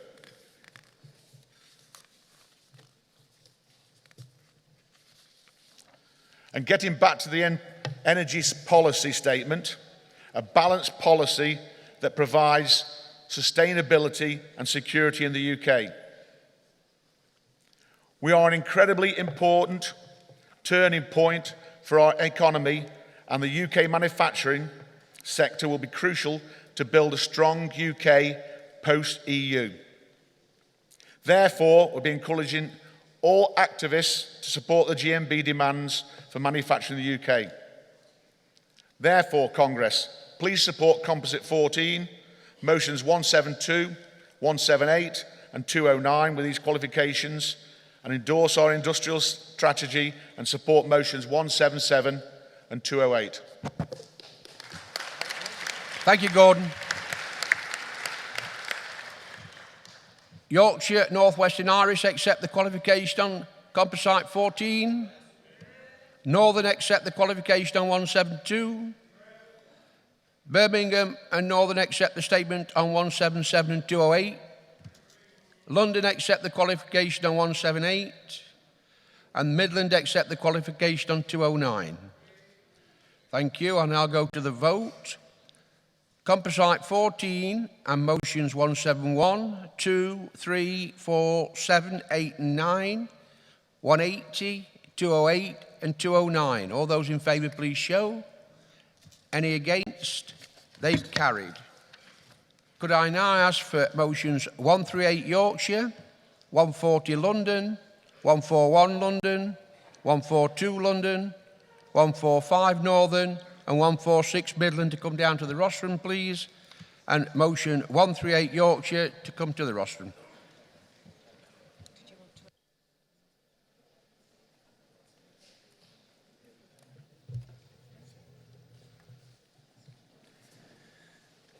Vice President, Congress, Ben Kane, Yorkshire and North Derbyshire.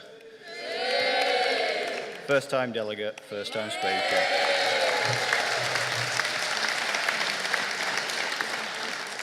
Moving motion 138, foster carers and bogus employment practices. Bogus employment practices regarding foster carers in local authorities are eroding the future for looked after children.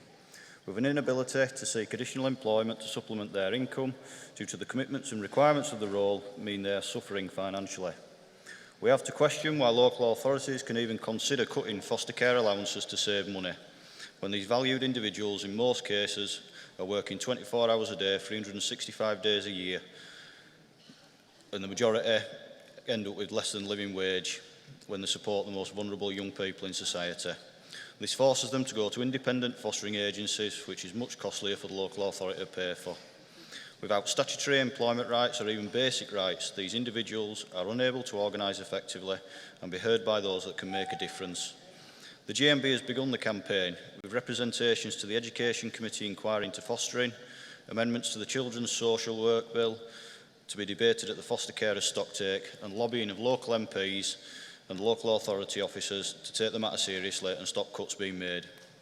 We need to do more though, and we ask Congress to support the campaign. We hope to deliver foster carers being recognised as professionals with access to full statutory rights, holiday pay, sick pay, pensions, skills payments and fees, and access to trade union representation so we can give them a voice.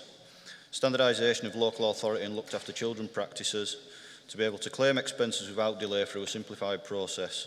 Better support and stronger integration with social workers and for their work and opinion to be valued equally. Ongoing training and support throughout their time as a foster carer, and for paid adaptations required to support the child that is being placed with them to not come out of their own pockets and for local authorities to pay for it. These are a few things that we'd like to see for foster carers. However, this can't be delivered without support. So we call on this Congress to support this motion and build the campaign for foster carers and provide a better future for them, which is valued and recognised, thus providing excellent care for the young people who will become the adults of tomorrow. I move. Thank you, Benjamin. 140 London.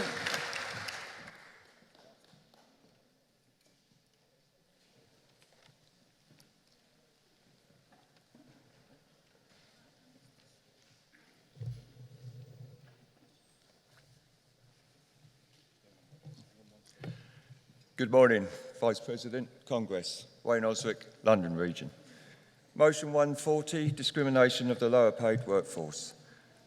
Since January, when submitting this motion, I thank the CEC for their support, so much has changed. I was prepared to stand up here and shout for your campaign, your support, write petitions as recognition of the London Region's equality groups fight for the right of the equal pay for all. 6 months is a long time in politics. It feels like a lifetime. May announced yet another Tory U-turn and called for an unexpected election in April. There's been constant canvassing on the streets for local by-elections across the country and now the general election. And just recently, the Labour manifesto. It all supports what we socialistically believe of living wage for all. We all want the £10 an hour. But let's look at some facts first, and then let's push Corbyn to immediately push it into effect. Prior to the announcement on the 18th of April, the national minimum wage increased to a paltry £7.50 per hour for over 25s, £7.05 for under 21, and for 21 to 24-year-olds. That's a financial deficit of 45p an hour. But the most hard hit and worse are for the 18 to 20-year-olds. The new hourly rate is an insult, miserly £5.60. These figures represent a lower income today to the that was proposed by Ed Miliband's modern living wage of 2014, which was based on an £8.55 capital wage and a national wage of £7.65.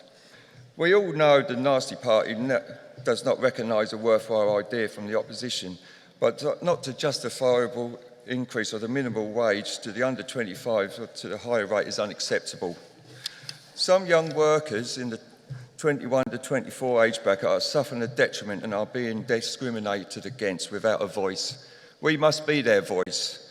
If the Labour are successful on Thursday, I urge support from our sponsored MPs to put pressure on Jeremy Corbyn with immediate effect, raise the minimum wage for all under 25s to the higher figure of £7.50 until April 2018. In April 18, we require the promised £10.50 per hour for the living wage, not 2020. We cannot wait this long. The country is in a social crisis, and it's the young that are suffering a detriment. I was fortunate enough to purchase my first house when I was 19. This is impossible for the majority of our younger generation today, as their prospects are hindered by crippling financial restraints. Yearly, it has been stated that most successful mortgage applications are for couples over the age of 30 due to the increasing demands for higher deposits. We must somehow... Wayne, just move a motion. We must somehow... No, now, Wayne, not later. And Wayne, move a motion, please. We're running low. I support the £10 per hour for all. I move this motion.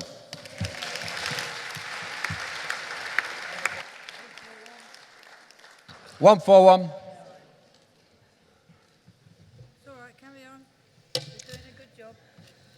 Vice President, Congress, Mary Goodson, London Region, moving motion 141, non-payment of national minimum wage. Congress, the national minimum wage was introduced by Labour in 1999, and whilst it's never been a living wage, it has done much to eliminate some of the worst examples of low pay in this country. All employers are legally obliged to pay the national minimum wage, but many fail to do so, and the Office for National Statistics has estimated that over 360,000 workers are paid less than they are entitled to because of this. Almost all workers are entitled to be paid the national minimum wage. This includes agency, casual, home and part-time workers and zero contract hours. However, there are a small number who are not entitled to the national minimum wage. These include self-employed people, volunteers, or voluntary workers, company directors. It is against the law for employers to pay their workers less than the national minimum wage or to falsify payment records to hide their wrongdoings. Yet large employers get away with it, particularly when their workers are not sure of what they're entitled to. Some of the scams they are used include wrong classifying workers or self-employed or unpaid interns or volunteers. Others include under-recording the number of hours worked, not paying for overtime or travel time. Hundreds of companies and organisations are named and shamed every year when they're caught evading the national minimum wage. These include larger companies like Debenhams, John Lewis, Sports Direct, one of the unfairest of Britain's unfair employers, to name but a few. The government is responsible for enforcing payment of national minimum wage and the national living wage, and has been increasing the enforcement budget, increasing staffing in the HMRC enforcement unit, and increasing penalties for employers who caught breaking the national minimum wage legislation. A lot more needs to be done to ensure that low-paid workers are not cheated out of their entitlements, and we all have a responsibility for doing this. It is a long-standing union principle that an injury to one is the concern of all, and unions, union reps and union members cannot stand idly by when the rights of our low-paid colleagues are being abused. This means that the GMB at national, regional and local levels must do more to inform members and other workers of their rights under the minimum wage legislation and provide guidance and support to help them. And we need to do more than by, for example, supporting Labour proposals to increase the national minimum wage to £10 per hour, and by fighting to persuade employers to pay the real living wage, which is currently calculated by the Living Wage Foundation as being £9.75 per hour in London and £8.45 Mary, elsewhere. can you finish now, please? I move. 142.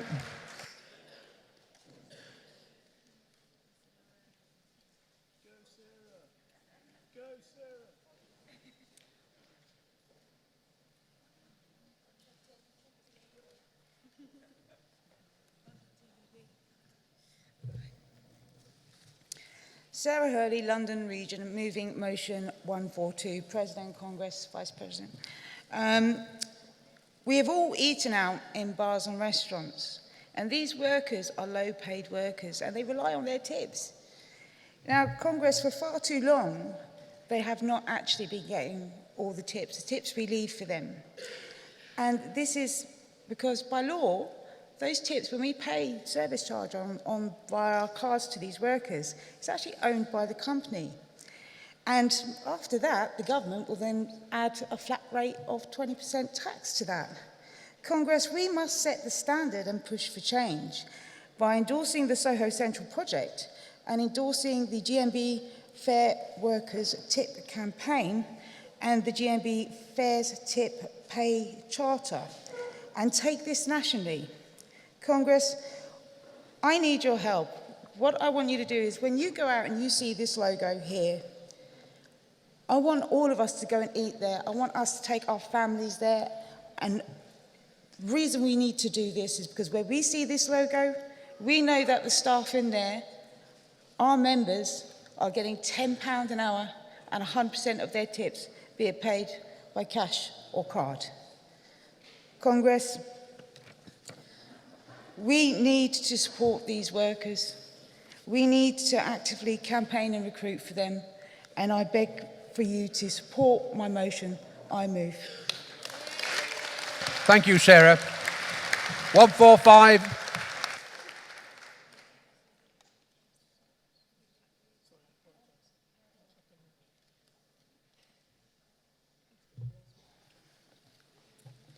President, Congress, Kelly Baker, Northern Region, first-time delegate, first-time speaker. Moving motion 145, holiday pay. Congress.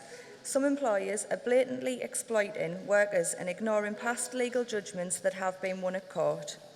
I appreciate the fact that we have a legal policy and a protocol when we decide to take cases.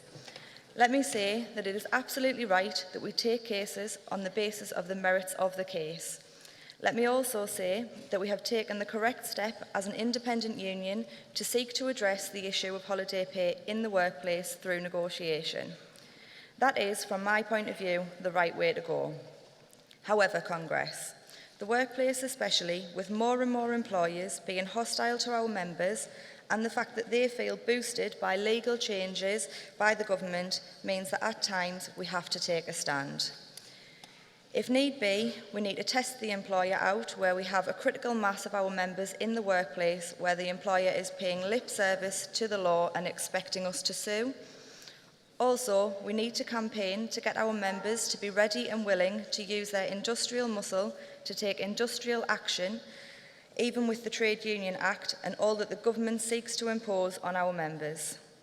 I know that there are difficulties with the case of Bear Scotland in 2014 and the limits it imposes on clawing back holiday pay that might be owed to our members. I know the problems it gives us. I know it should be an opportunity in workplaces to recruit and organise. But where we have problems with such things as overtime being ignored for paying holiday pay, I do think we need to be prepared to attack employers and make examples of employers, especially in areas where our members are having to work longer hours for their pay. And where we have examples in workplaces where employers are looking after the higher earners at the expense of our members. Please support I Move. Thank you, Kelly. Seconder. Formally. Thank you. Can I now have 146?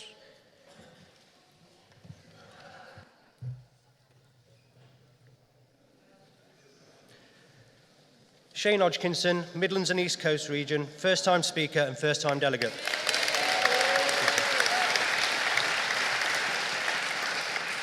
President, Congress, visitors, I'm moving motion 146, sick pay from day one. For many years, sick pay has stood still for some of the lowest paid workers in some of the worst jobs and worst factories across the UK. Management have hidden behind the old saying, if you want sick pay, you will have to forego a pay rise. It's sad to say this is still ongoing. It's time to move the poorest workers to the front of the queue and push for the rights of sick pay from day one, and not having to exist on 2 days sick pay in the first week, being £35.74 as of April 17, and only getting a payment of £89.35 per week thereafter. We at the Midlands and East Coast region say this is not enough to live on, and that pushes vulnerable workers to look at payday loans, money lenders, or even high street credit cards in order just to survive. The GMB needs to set out a way to challenge these companies, to bring them to account. These employers are making vast profit on the back of hard-working men and women. They need to be embarrassed into paying fair and proper payment of sick pay when employees are injured or too ill to work. Please support I Move. Thank you, Shane. Can I now call on Paul McCarthy, North Western Irish region, to give the qualification on 145. Paul. President, Congress, Paul McCarthy speaking on behalf of the CEC in relation to covering motion 145, rights at work. Congress, the CEC asks you to support motion 145 with qualification. Our existing GMB policy is to support members in arguing for regular overtime earnings to be included in holiday pay. The CEC naturally wishes to support members on the issue, but with the qualification is this should always be with an assessment of the cases and with regard to GMB rulebook provisions on the authorisation of legal claims. Case law has now ruled twice that a claim for unpaid statutory holiday pay will be out of time if there has been a gap of more than 3 months between successive underpayments. In addition, new statutory rules on deduction from wages limits all claims for unpaid wages to a maximum of 2 years. These factors, together with the practices of identifying claims, the value of claims, the evidence to support them, has led the union strategy to be directed at resolving matters industrially with considerable success. Litigation can have a role, but in appropriate cases. The CEC therefore asks you to support 145, but with the qualifications outlined. Thank you, Paul. Does the Northern region accept the qualification for 145? Thank you. I'll now put them to the vote. Motions 138 and 140, 41, 42, 45 and 46. All those in favour, please show. Any against? They've carried. I'll now call on Composite 10, London to move Yorkshire to second, and 136 London. And can London to move Composite 10 come to the rostrum, please?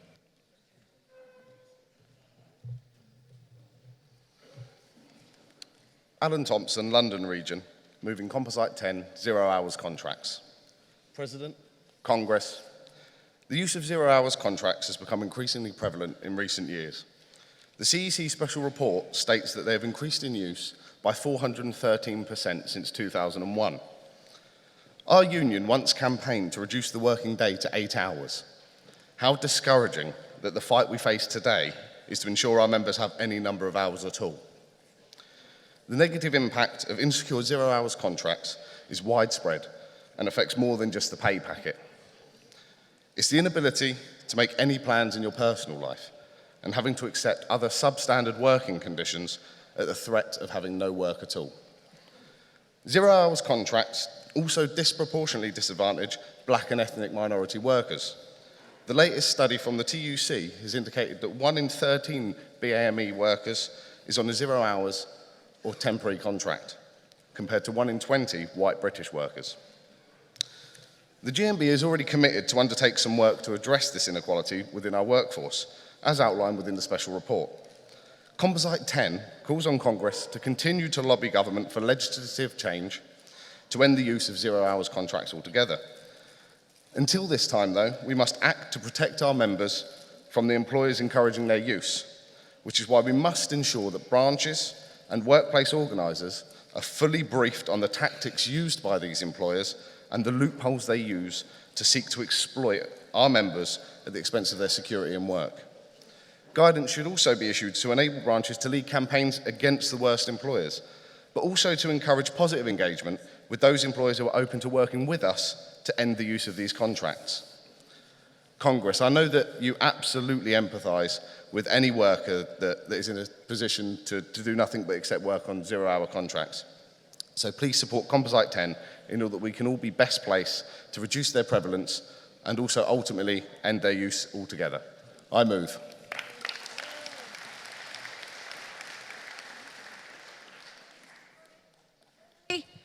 Formally, thank you. Can I now move to 136, Agency Workers, Employment Rights, London to move?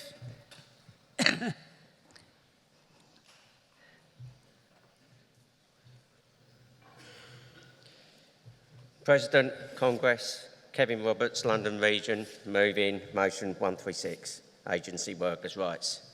This motion is a very simple motion. It calls upon the CEC to investigate to see what we've found locally, that agency workers are being encouraged to actually have annual leave put in as part of their hourly rate. This actually sometimes hides the fact that that actually puts them below the minimum wage. This is deceitful and actually unacceptable practice. We'd like the CEC to see if this is actually common practice throughout of the land, and if it is, we need to get a campaign to stop this absolutely deceitful practice. I move. Please support. Thank you, Kevin. Seconder? Oh, my lordy. Madam President. Call a cab. Agency workers face a daily onslaught of uncertainty on many levels. Pressure from agency owners is one of the most difficult issues these workers face. Owners will use any route they can to create a cost saving and to appear legitimate in their behaviour. The problem is that unless employers are called out on this and other issues, they'll continue to act in a despicable fashion. Knowing that they can control the lives of those so reliant on them by threat of withholding them from work, delaying payments on questionable reasoning, or asking agency workers to take on unsafe practices, gives these individuals what they believe is the whip hand. We've all heard how agencies workers, such as those who provide care to the old or vulnerable, have to make many calls to patients or people they're visiting in short order during their working day, often without breaks and exceeding the hours they should be working as travel times are ignored. And this speaks to the evil behaviour we see perpetrated. With councils seeking cheaper contracts and agency owners seeking bigger profits, the only individuals who are squeezed out are the workers. Congress must not only insist these taskmasters are taken to hand, but must provide the same benefits enshrined in law and expected by UK law. We also have as a union have a further issue, and that's how we actually recruit this membership. How do you levy a membership fee for those who do not know their working hours, or to reach those workers atomised by virtue of their lack of regular work? Perhaps a further rate for such members is required. We all deserve a quality of life, just as the owners of these companies expect, and I second. Thank you very much. Cancel that cab. Can I... Oh, is he? Oh, dear. Colleagues, does anyone wish to speak against? No? Thank you. Can I call Andy Irving on 136? Andy? Where are you? Oh, there you are. President, Congress. Andy Irving speaking on behalf of the CEC, giving our qualification on motion 136. Congress, we are grown accustomed to the many different tricks of the trade used by unscrupulous recruitment agencies and their corporate clients to fiddle workers. It's bad enough that the work is insecure and uncertain, but it's even worse knowing that so many agencies are looking for every loophole to pick your pocket. The agency industry is rife with exploitation, tax evasion and unfairness, skirting on the very edge of what is legal. Agencies try to outdo each other in their shameless stunts and practices. What motivates them isn't getting people into work or, heaven forbid, moved on to a permanent contract, but ensuring that they pay less and workers work more. The people who are at greatest risk of exploitation are the most desperate for work and the least aware of their rights. That's often young people and migrant workers. We know that the Tories aren't interested in policing any of this, and so do the agencies, which only encourages them. Many of these agencies operate with passing regard to rights at work. For some, being caught breaking the law is an occupational hazard. Here today and gone tomorrow. Just look at Transline, the agency based in Brighouse in my region. They've been the agency for ASOS and Sports Direct. They were so bad that Amazon sacked them. Now they've gone into liquidation, and they're just one of many who chew workers up, spit them out for their corporate clients while directors make a fast buck. It does not come as any surprise to hear about the case outlined in 136. This motion describes how some agency workers are asked to take their annual leave as paid time, which is then spread over the course of the year to bump up pay levels to either the minimum or living wage. Such a practice is a disgraceful attack on the wages and hard-fought employment rights of agency workers. GMB is more committed than ever to stamping out the exploitation of the agency industry in all its forms. The CEC support this motion with a small qualification. We want to gather evidence and investigate just how wide this practice is. Then we can shape a high-impact campaign on it alongside many of the other well-known abuses the agency workers have to endure. We are therefore asking for this motion to be carried with that qualification. Thank you. Thank you, Andy. Does London accept the qualification? Well done. So can I now put Congress accept? So can I now put to the vote Composite 10? All those in favour, please show.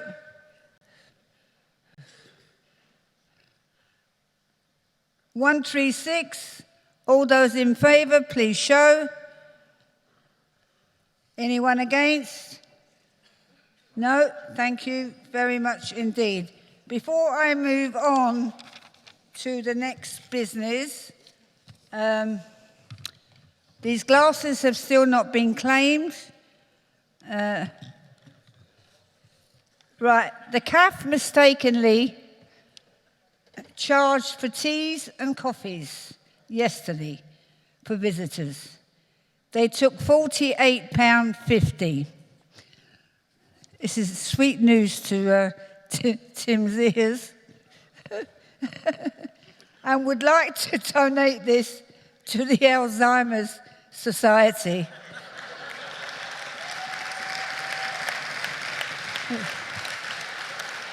I'm now, before I read the next one, asking is there a nurse in the house? Because I'm not giving him the kiss of life. The total collection, Tim, was £2,902.04.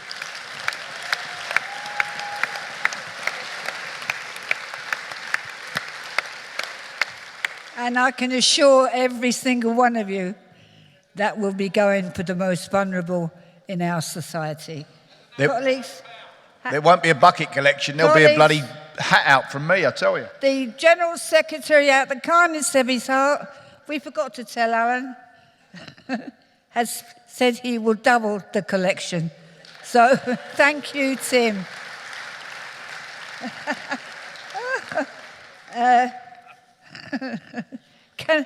Can I ask, please, the bucket collection to please let me know the amount of money that you have collected that is absolutely necessary for the records. Okay? Thank you. Can we now move over to item 11, the CEC Special Report on Insecure Work and the Gig Economy. I will call the mover of the CEC report, and then I will go around the regions and call Andy Irvine, and I'll only be calling one from the region. I'm not forcing you to get up. So therefore, can I have the mover, please? It's me again. I know. Wearing that carpet out, Andy. President Congress, Andy Irvine moving the special report on insecure work in the gig economy. Congress, this report shows the extent of insecure work in the UK. As we see in this report, when you take 0 hours contracts and add that to the numbers on agency contracts, then to those who are underemployed, fake employed, on temporary contracts or fixed term contracts, the numbers are staggering. More than 1 in 3 workers is classed as an insecure unemployment. That is more than 10 million people. This is an issue that has gone unchecked for far too long, neglected by government in the name of the flexible labour market. But flexible for who? The electric man isn't flexible when it comes to pay the bills. Supermarkets aren't flexible when you have to buy your milk and your bread. Often in insecure jobs, your boss isn't flexible about your caring responsibilities or your transport issues. The rise of insecure work has long since stopped being a tool to meet seasonal demand and to cover maternity.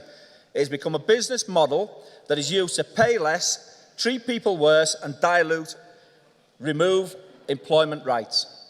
And that doesn't just impact on precarious workers themselves, it serves to keep permanent workforce in a permanent state of insecurity, worried that they could be replaced by Swedish delegation workers doing the same job for less pay. It has to end. The GMB has been at the forefront of this already. In my own region, Yorkshire, North Derbyshire, we have recruited hundreds of workers at ASOS. ASOS have up to 50% of their workforce on agency contracts at any given time. We've taken the fight to ASOS, and I'm sure you've all heard about it, recruiting hundreds of members while the company won't even let us in the front door. Well, not yet. Nationally and in the London region, we are taking the fight to Uber. They are a gig economy employer who refuse to accept that they employ people. Who knew Uber didn't employ taxi drivers? From getting agency workers onto permanent contracts at places like Cranswick Foods in the Midlands and East Coast region, to Southern region using the learning agenda and access to ESOL to organise a gig economy in hospitality, Wales and South West working with the Welsh Assembly to end the use of 0 hours contracts in their supply chain, we are making a difference. But there's more to do. And as the world of work continues to change with automation, the platform economy, with employers seeking new loopholes to make a quick buck, we have to be stronger and more united than ever to lead our movement facing this challenge. We must act industrially and politically to show what insecure work means for our people, our communities and our economy. This report spells out for the first time the real state of insecure work in the UK and what we are going to do to tackle it. It puts GMB at the forefront of tackling the issue of insecure working and in organising works in the gig economy. The CEC supports this report.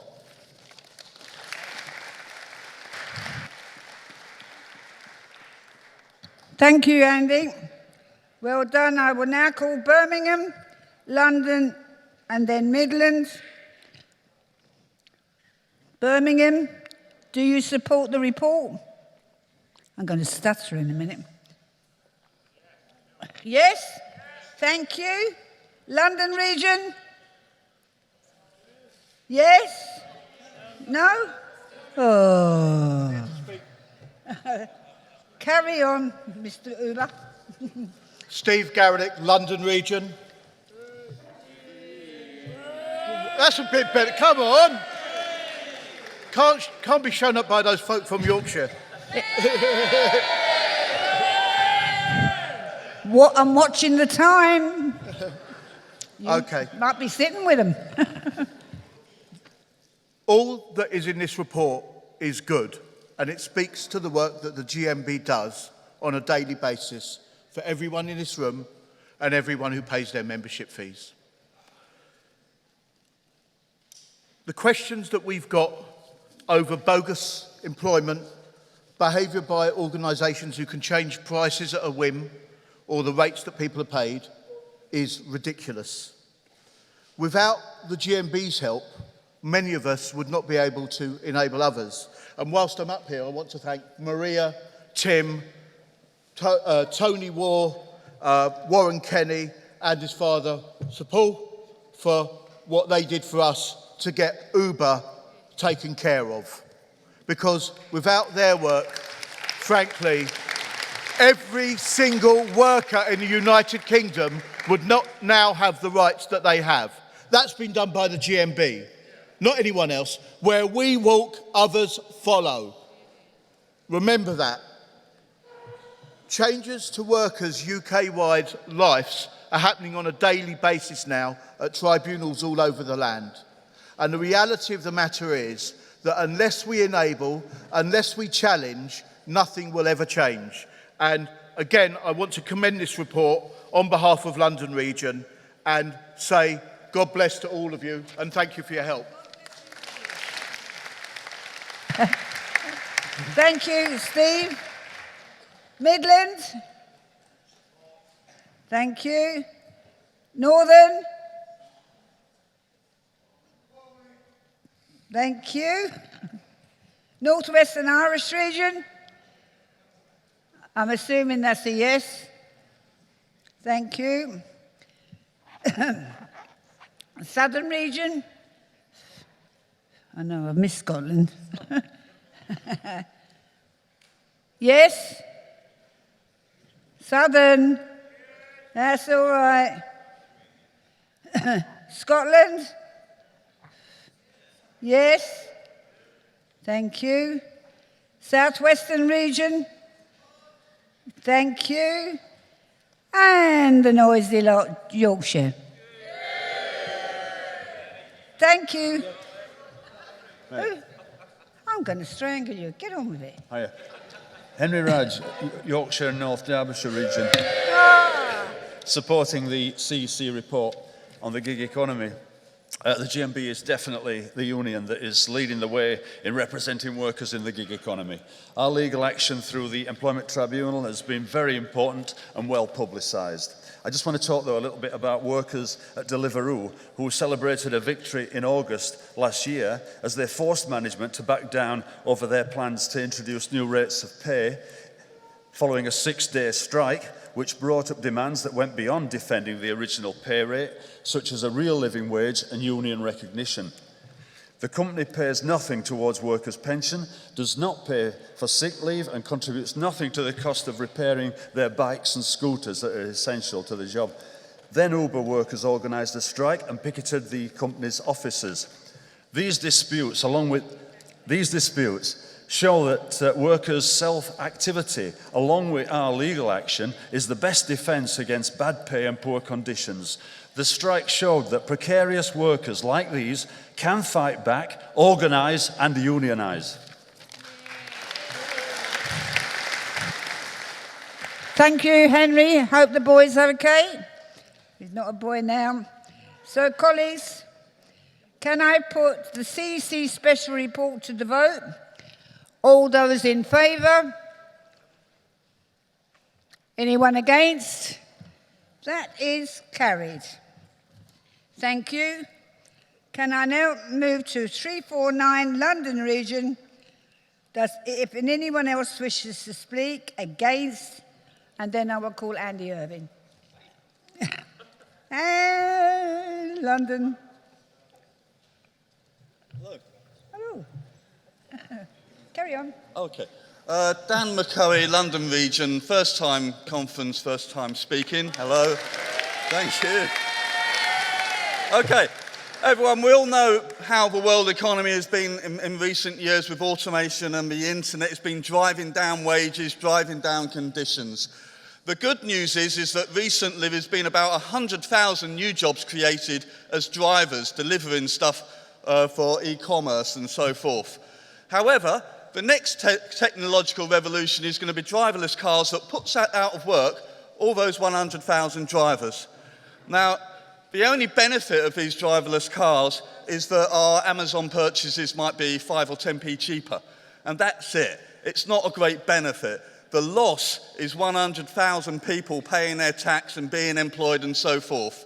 So I'm calling to actually just ban driverless cars. We don't need them. It's just a matter of government policy. I think the Labour Party would get behind this policy. I'm worried the Tories wouldn't, because although Theresa May says that she's behind the working man and so forth, she's actually subsidised driverless cars in this country with £100 million.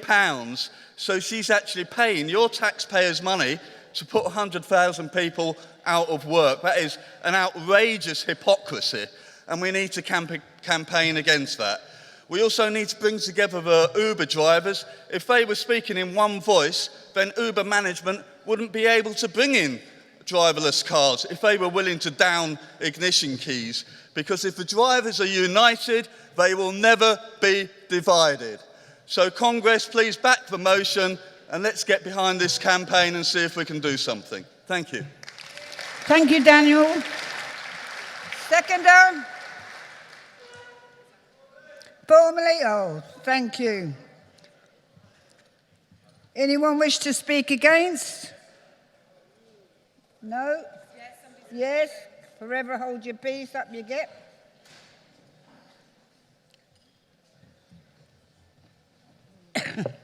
President, Congress, I've heard it's 100,000 jobs to deliver packages for Amazon and Uber. Amazon, it's a big company which doesn't like to pay taxes. So those jobs actually are supporting Amazon. And Uber, they are the company which don't like to pay minimum wage.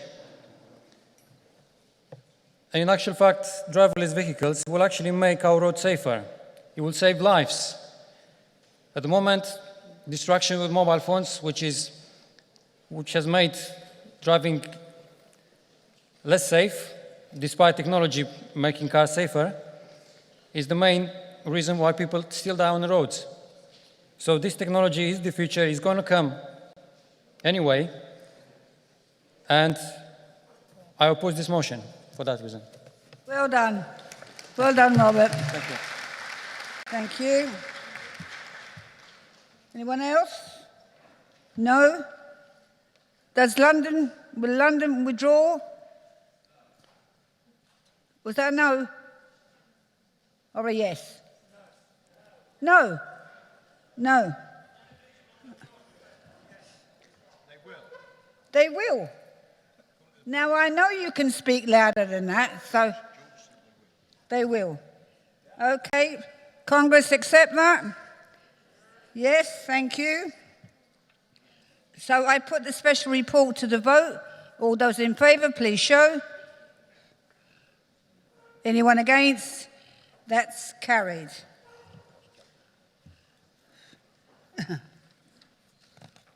Okay, I now move to 13, Independent Economic Policy Commercial Services. And I'll be calling 157 London, 159 London, 160 Scotland, 161 London.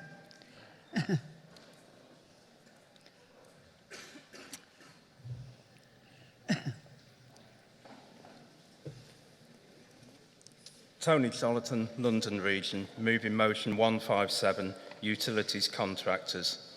President, Congress. This Congress believes that a national forum for contract workers engaged in the work for the utilities companies should be formed.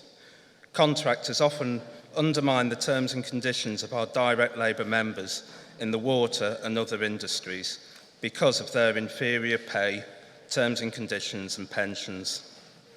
Health and safety is often inferior, with lip service being paid in order to cut corners. These contractors are often brought in to work alongside our members, or our members are tupied out to these contractors, which results in the loss of members' pay and pensions.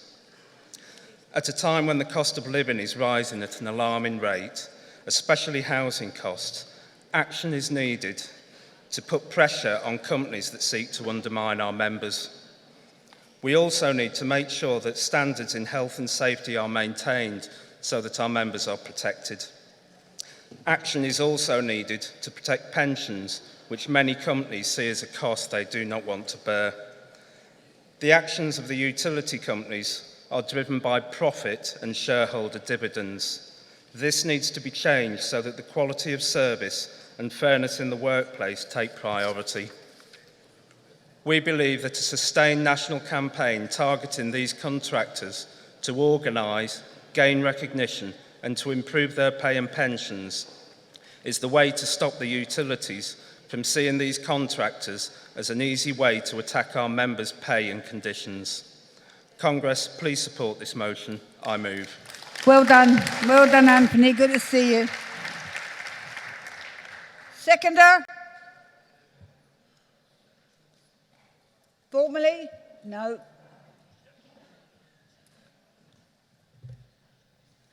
President, Congress. My name's Liam Pollard for the London region, and it's my first time speaker, first time delegate.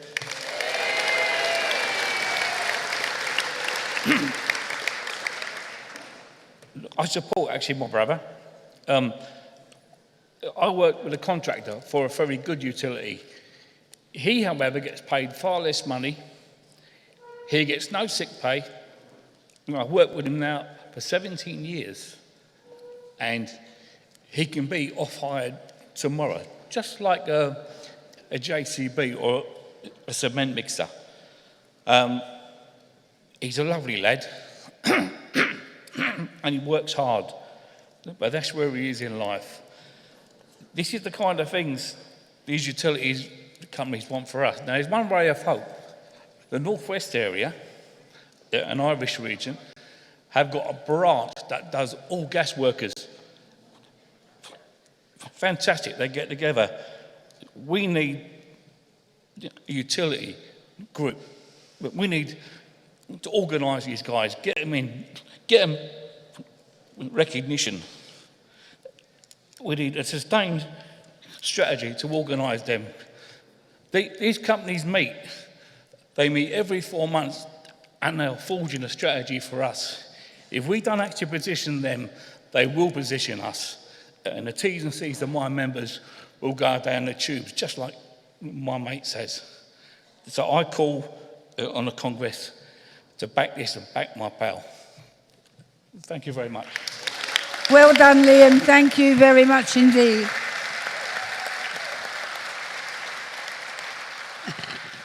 (159).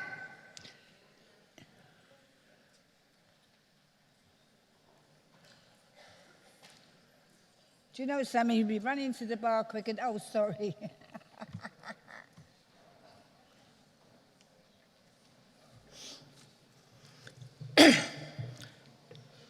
Madam President, Congress, Gordon Running, London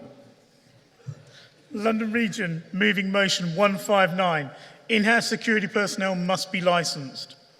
Congress, the SIA was established in 2003 under the terms of the Private Security Act 2001 in order to license and regulate all those working within the security industry. I am a frontline G4S security officer with over 15 years experience, and I'm proud to say that I hold an SIA license, which required me to pass approved and established training before it was issued, as do all of those I work alongside. So it is a great deal of frustration and disappointment that I must highlight the failings of the SIA in maintaining and regulating their own standards by allowing the practice of the use of unlicensed in-house security officers in major food retailers such as Asda to continue. The law does not, as it stands, require in-house security to be licensed. The law assumes they are not wholly or solely carrying out security functions, yet they are, and in most cases are responsible for and are required to carry out similar, if not the same duties of those who are required to hold an SIA license. Is it right that this established, acknowledged and recognised practice within the security industry is allowed to continue unchecked? I say no. This is something which is clearly unacceptable and must be stopped. It is time for the SIA to step up and meet the challenge of upholding their own standards to ensure the security industry is all-inclusive, requiring everyone within the sector to be licensed. This will not be an easy task to undertake alone. Congress, I call on Congress to work closely with the SIA to ensure, including in-house security officers, are licensed and have undergone the appropriate approved training. And secondly, where appropriate, to positively and actively campaign alongside the SIA should they be forced to produce a business case to improve existing or new legislation where appropriate to include the licensing of in-house security officers.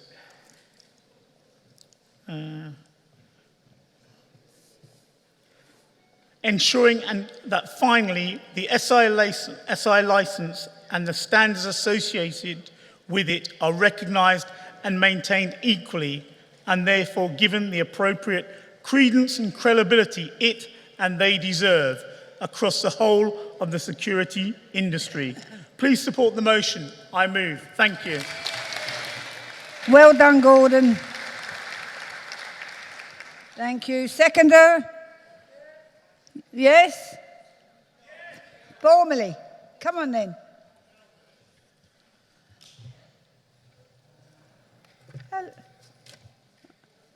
President, Congress, Newton Stewart, London Region.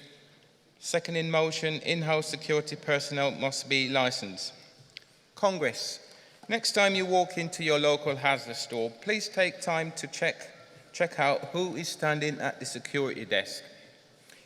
Invariably, it will be an unlicensed in-house security officer who more often than not will have completed little or no SIA training, and who may well double up as either a shelf filler or a trolley porter in less busy trading times.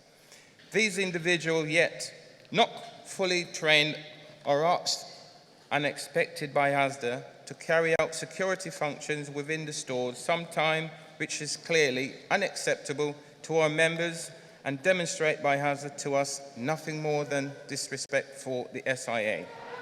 Its license and the watering down of a role of a fully SIA trained and experienced security officer. If this is allowed to continue unchecked, people will die as exemplified by a recent incident in an Asda store where an untrained in-house security officer tackled literally a shoplifter to the ground, leading to the shoplifters being fatally injured. This is clearly more unacceptable, as it is senseless. Had an in-house security officer in question been fully SIA trained, you could argue this needless death may never have happened. The essence of this motion is very simple and clear. All frontline in-house security officers must be SIA trained and licensed, so I called on Congress to work with the SIA to develop an existing legislation in the hope and expectation that this senseless and needless death should and can be avoided in the future. Please support this motion. Thank you, Newton. GMB Scotland, 160. And I will be following on with Composite 13 and 165.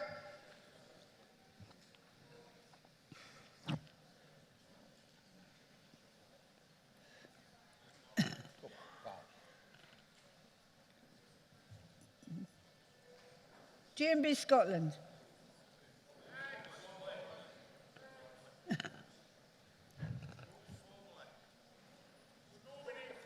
Formally, thank you. Thank you, Gary. Formally seconded? Yes, thank you. 161, cutting the red tape within the Security Industry Authority. London to move.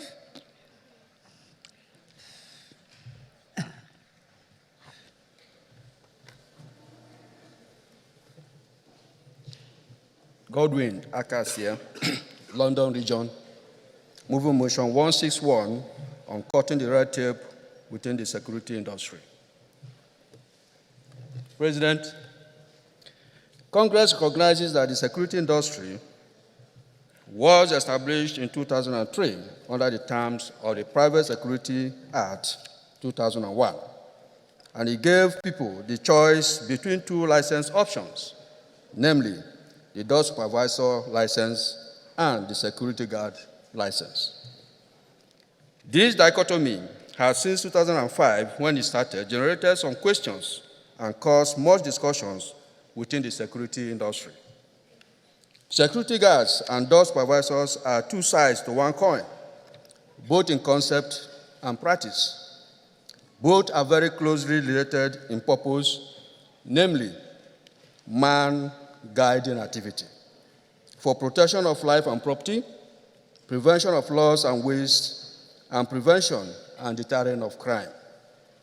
In fact, the Security Industry Authority defined a guiding activity to include any of the following.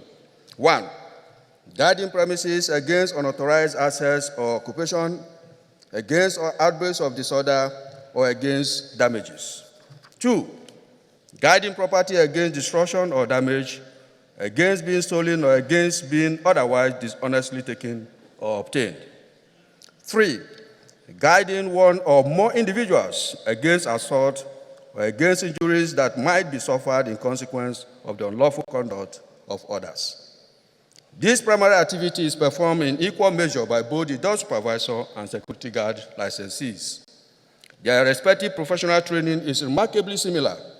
Their training courses include the module, working in the private security industry, and communication and conflict management.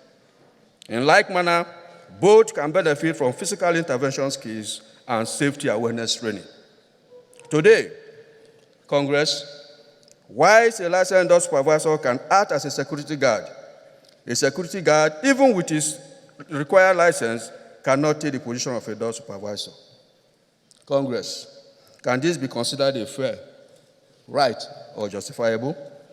We need one license for both security guard and door supervisors. Both are the same business of protecting life and property. Both are equally trained to the same professional level. Both are in the same role, performing the same activity within the same environment. Both are faced with the same type and level of risk, and therefore, both should be equally licensed. Congress, support this motion. I move. Thank you very much, Godwin. Okay. Can I now? Oh, because he was, yeah. Formally seconded? No, got speaker.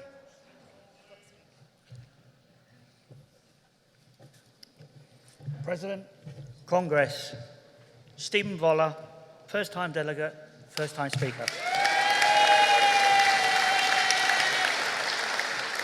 Seconding motion 161, cutting the red tape with the security industry.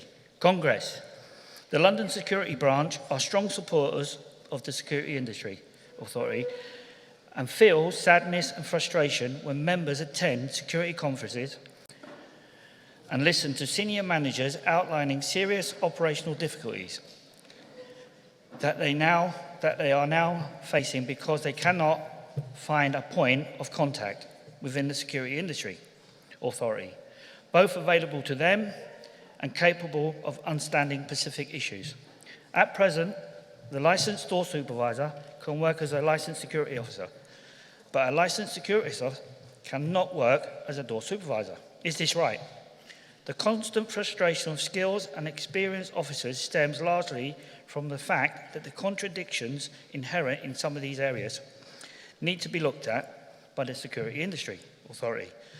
Security staff and the GMB who understand the not entirely simple business of the security profession, with the help of the GMB, need to be able to debate technical operational security issues with suitable qualifications, staff from within the industry, authorities. I second. Thank you. Thank you. Thank you very much indeed. Composite 13, London to move and to second.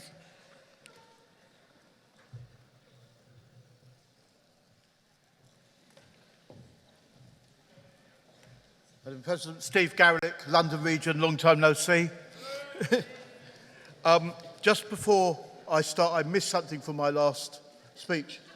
Okay, well, I just wanted to mention ASOS, that's all, because it's important to Yorkshire North Derbyshire region and community. Any organisation like that, that's one community I wouldn't bloody want to be part of. Because, yeah, well, what can I say? Our motion speaks to the long hours drivers are now having to undertake due to the oversupply and reduction of fares by operators who are putting consumers ahead of workers. In the hours drivers now work, finding a rest space, as an example, is impossible without finding a parking attendant knocking on their window or being forced to pay parking charges for the basic human right of using a toilet. How in a developed country can one of the most discriminated group of workers face such a degradation? Let me now turn to the need for a minimum living fare for private hire and taxi drivers. When you have drivers subjected to minimum charges such as £3 anywhere in a town such as Aylesbury, it does not take a mathematical genius to realise that even if a driver was lucky enough to carry out 3 journeys an hour, that by the time they strip out the cost for carrying out those journeys, drivers would end up with an income below the national minimum wage, let alone a living wage. Now, I can debate the nuts and bolts of what a final formula would look like. However, let me ask you, how many of you would want to work the unsocial hours or face the dangers working drivers face on a daily basis for low returns? Unless drivers can receive a reasonable income for their work, they will continue to be left behind whilst consumers benefit from lower rates to satisfy their pockets. Drivers are used to many operators using them as a means to an end, and taxi drivers who are expected to see lifelong income expectancies taken away as they see damage to them, and they will fear the request of lower rates or dropping their rates because, frankly, the consumers want more. This is compounded by licensing authorities giving out licences like candy rather than keeping a reasonable structure for drivers to earn an income based on the appropriate level of drivers for the work they undertake, rather than a free-for-all that sees the many fighting for the few jobs. A further upside to any change to improve drivers' lives is important as we work to improve the environment by creating a minimum distance and price associated to that journey. This will stop low-value journeys drivers often encounter when passengers wish to go on a comparatively short journey and improve the environment. Today I ask Congress to support those who are still voiceless in the workforce and to support the request I make today, as you have supported the need for the wage equality and quality of those in formalised employment in the past. I move.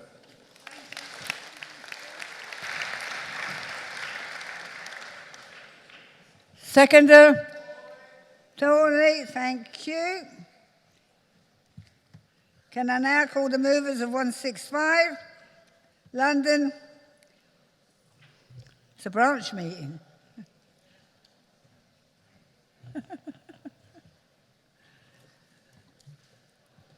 Duncan Lindsay, London Region. President, Congress. My motion is to ask for support to extend the coverage of the London living wage to all workers at Heathrow, including the expansion that is the third runway. Although this remains politically contentious, it's set to be the biggest infrastructure project in Europe, currently costing around £17.6 billion. It's set to create 77,000 jobs in its early stages in and around Heathrow, with another 40,000 to follow. It's important that our members of our union and their families take full advantage of the jobs as they become available, especially for young people. If British workers do not take these jobs, Labour will be imported from around the EU. It does not matter which party wins the election. An exception will be made for foreign workers who possibly will come in on agency contracts with low pay and poor wages. Heathrow Airport allegedly accepted the adoption of the living wage, but the GMB realises this could be empty words and looks forward to all the challenges ahead: wages, health and safety, and all the workplace issues that will arise from this huge infrastructure project. London Region officers have prepared the union for this challenge. We could double our Heathrow membership as a result of both the project and the vast increase of terminal jobs that will arise once the runway is completed. Through the TUC, campaign will carry on to increase the living wage further, but I hope that GMB members will support this motion and propose that an increase in the London living wage will be extended to all workers on the Heathrow project and possibly throughout London. I move. Thank you, Duncan. Seconder?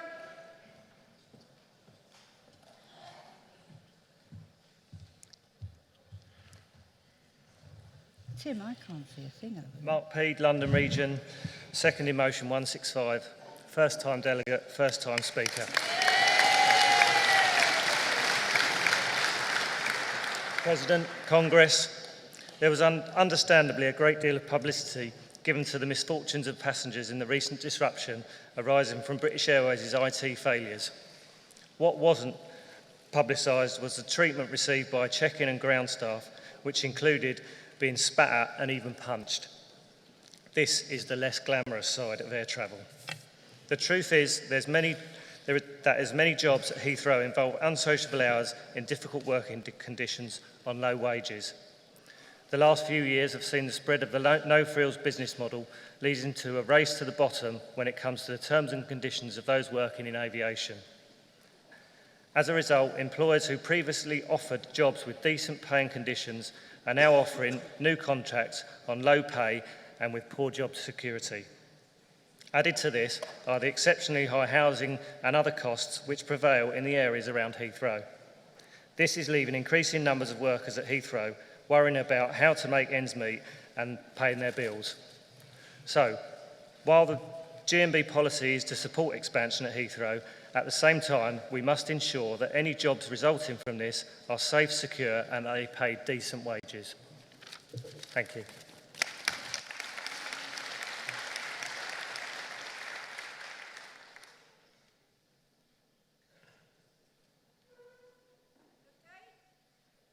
Yep, all right, on we go.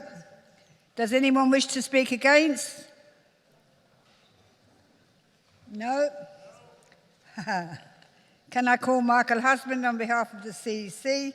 Michael?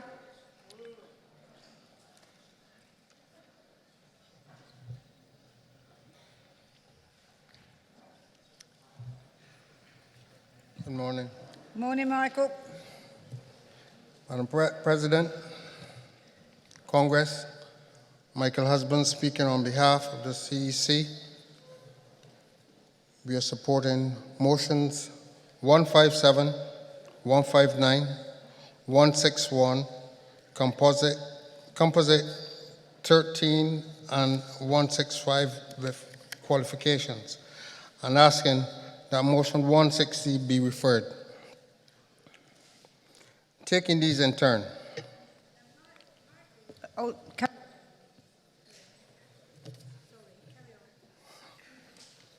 long way to go, Mary, long way. On motion 157, the qualification is that any form for contractor workers is dependent on union density, the number of activists, and our ability to get release for reps across the membership in this sector. At present, we may not be able to field a strong team of activists to achieve all that is laid out in the motion, but it should be the ultimate aim. Security guards, of course, it should be SIA licensed. However, all workers in schools go through rigorous background checks through DBS, and safeguarding the children is paramount in this. In motion 160, we are asking for it to be referred,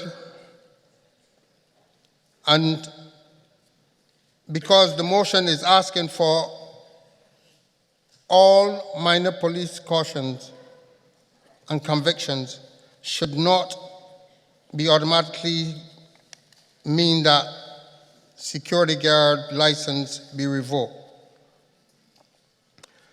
The reason for asking for this motion to be referred is that there's concern as to the generalization and blanket use of the wording for cautions and convictions. GMB and security reps have worked with government and the SIA for many years to professionalize the industry, and checks and criminal convictions have been the central part of this. On motion 161, we have campaigned for the introduction of licensing and regulation for the security industry and will continue to do so.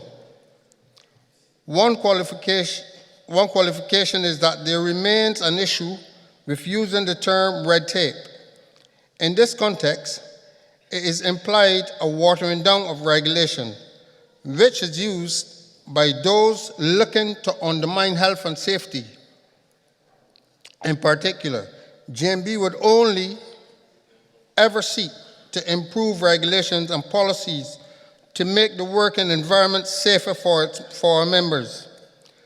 The second and important qualification is that distinction in requirement is about controlling access on licensing premises.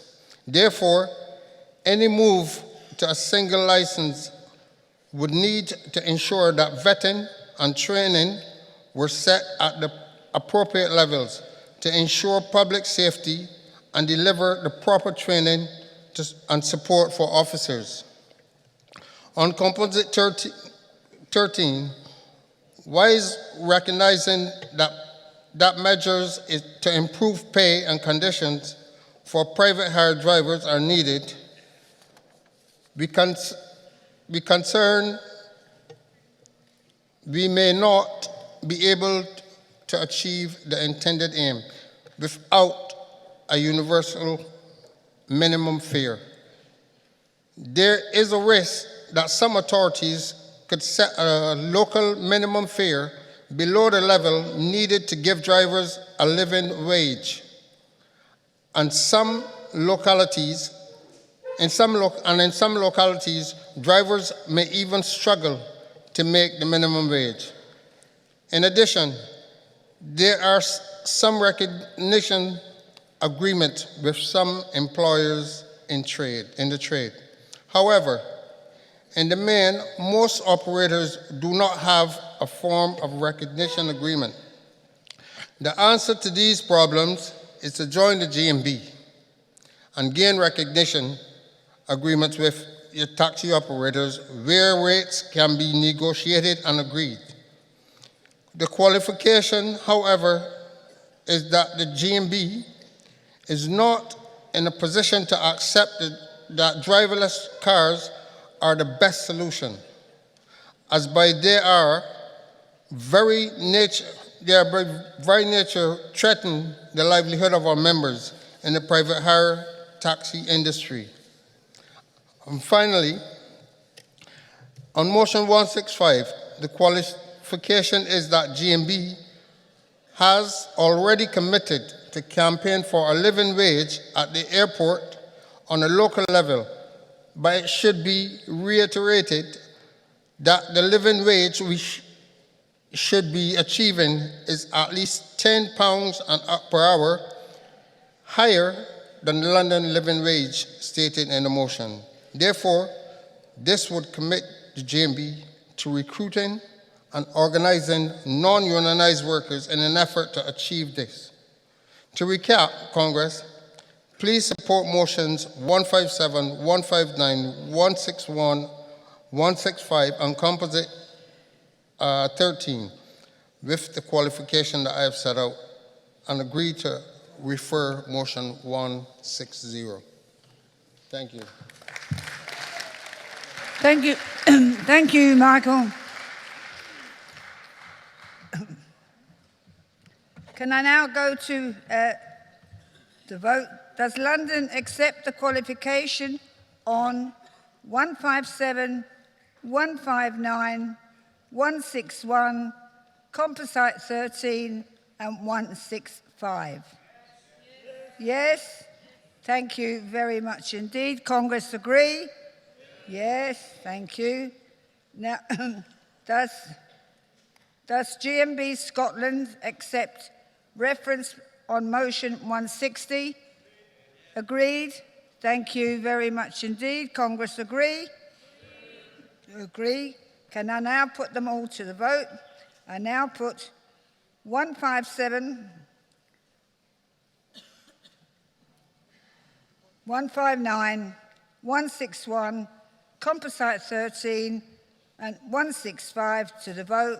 All those in favour, please show. Anyone against?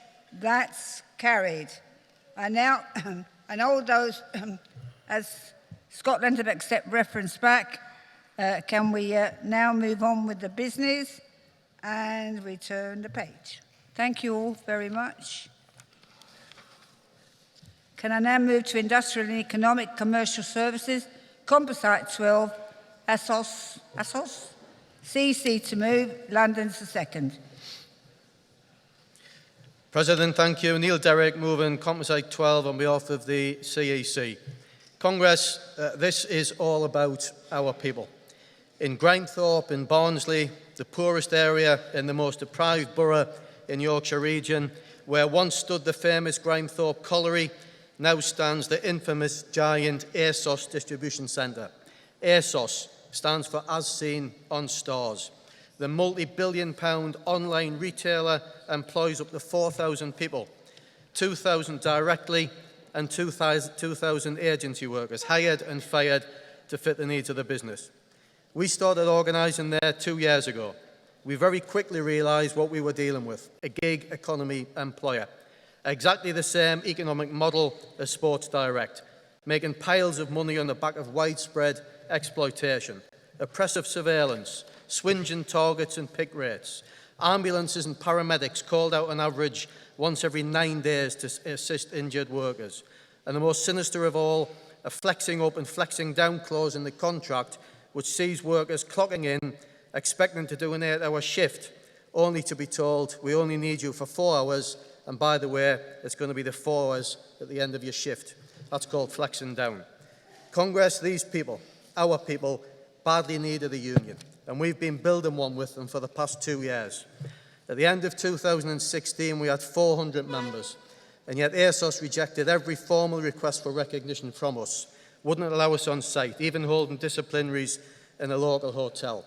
So we as a union took them on with the full and public support of the TUC. We took them on industrially, in the media, within the community, with consumers, with shareholders. We threw everything we had at them, and they were wilting under the scrutiny. Imagine our surprise, therefore, when on the 23rd of January this year, out of nowhere, the company announced it had signed a single union deal for the Barnsley site with community. That community, exactly, that community membership was going to be free for 6 months, that all workers, including ours, would be automatically enrolled into this union, a deal with a union that had never been on site, didn't have any members, had never been near any of the workforce or any of their issues. The workforce were dumbfounded. Our branches, our officials, our reps were gutted. They were ready for a fight with a hostile employer. What they didn't expect was to be shafted by their own side. So, of course, we kicked off. We were entitled to. But in the end, we did the right thing. We put our complaint to the TUC. For colleagues, Congress, there is no room in this movement for those who wear the badge of solidarity, only to discard it the minute an employer beckons with a deal.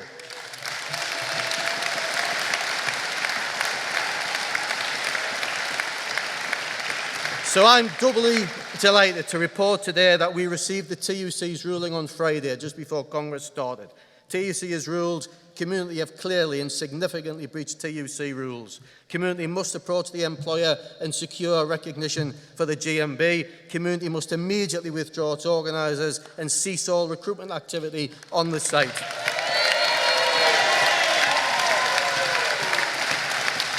Congress, red lights. What does this mean on the ground? It means we go on doing what we do best, organising vulnerable workers. We are more determined than ever to ensure this workforce gets a voice, that the workforce gets the union of its choice, not the bosses, and that's the GMB. Thank you for your support. Thank you. Thank you, Derek. You got away with that one. London Region, Warren Kenny. To second.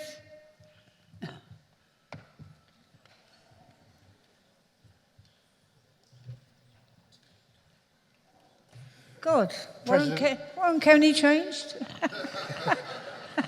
President, Congress. John Wood, London Region, seconding motion 153, ASOS versus Community. ASOS, the most unwanted employee of the year.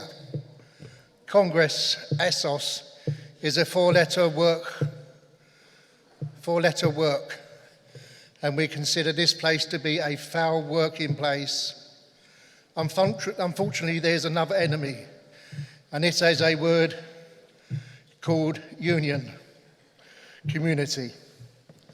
The GMB set up in Barnsley and have worked tirelessly night and day, supporting its members in appalling working conditions around flexi-up contracts.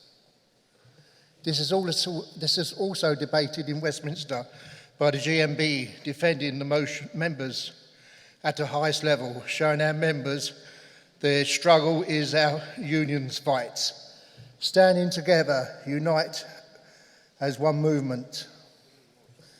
Unbeknown to the GMB in January 2017, an announcement came out to the union that a sealed and recognised agreement within the same factory we were discussing at the Westminster, and the union was not the GMB. It was a union called Community, despite not having one single member within the factory. Community were the union who sealed the backdoor sweetheart deal, giving away free membership throughout the factory, driving a clear stake through the heart of the trade union movement by sleazy, secretive handshaking, knowing that the agreement is a direct attack to the trade union movement. An enemy within, a spy in the camp, a traitor of its own. I move. Thank you. Thank you, John. I believe you're seconding. Thank you. Does anyone... I got another name for ASOS, but I'll zip it. Anyone wish to speak against? Paul Kenny. Warren Kenny, sorry. New ex-General Secretary. How did he get up here? No, I don't mean... Okay, Warren. President, Congress, Warren Kenny, London Region, responding for the CEC on Composite 12. Congress, I would like to start by saying that all of us stand shoulder to shoulder with our members in ASOS XPO.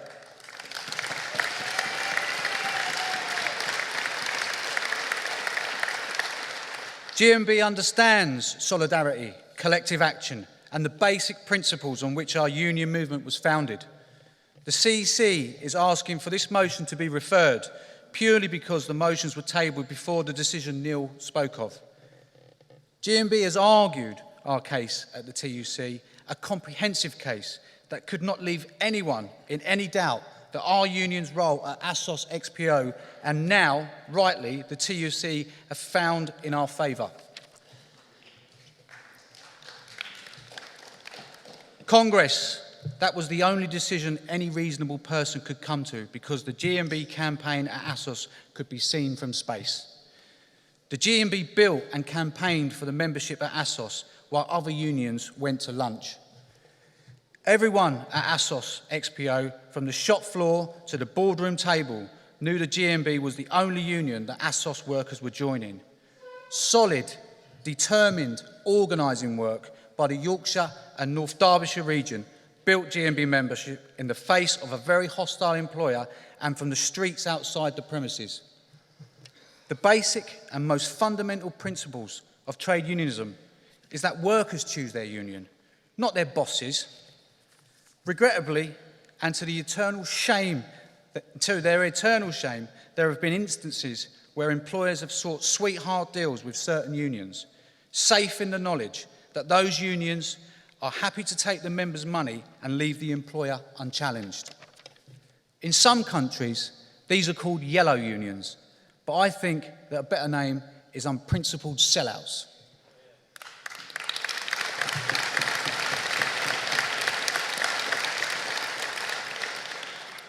In this instance, Community have been instructed by the TUC to withdraw from their sweetheart deal at the ASOS XPO Barnsley site, and to do this within 3 months. Congress, the CEC, seeks reference of this composite in order to let the 3-month process take place. On a personal note to me, Community are like a cloudy day. The quicker it disappears, the brighter it will be for the rest of us.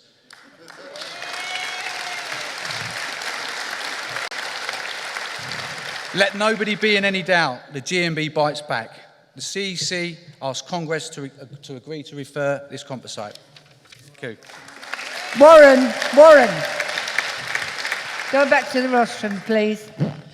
Colleagues, this is our new Regional Secretary in London Region, and how pleased we are to have him. Can I welcome him? It's his first Congress in that role. Well done, Warren. Thank you, Mary. Thank you, Congress. Thank you, Mary.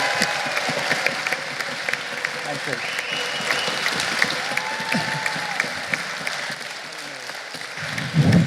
you. London, you got your Regional Secretary back.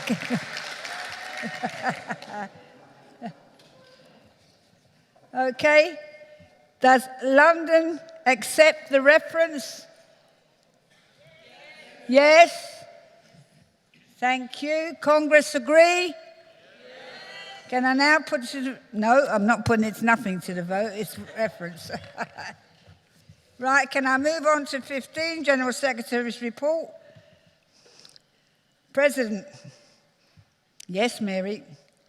It gives you great pleasure to call on our General Secretary and Treasurer, Tim Roach, to move the General Secretary's report and to address Congress. We start with a short video.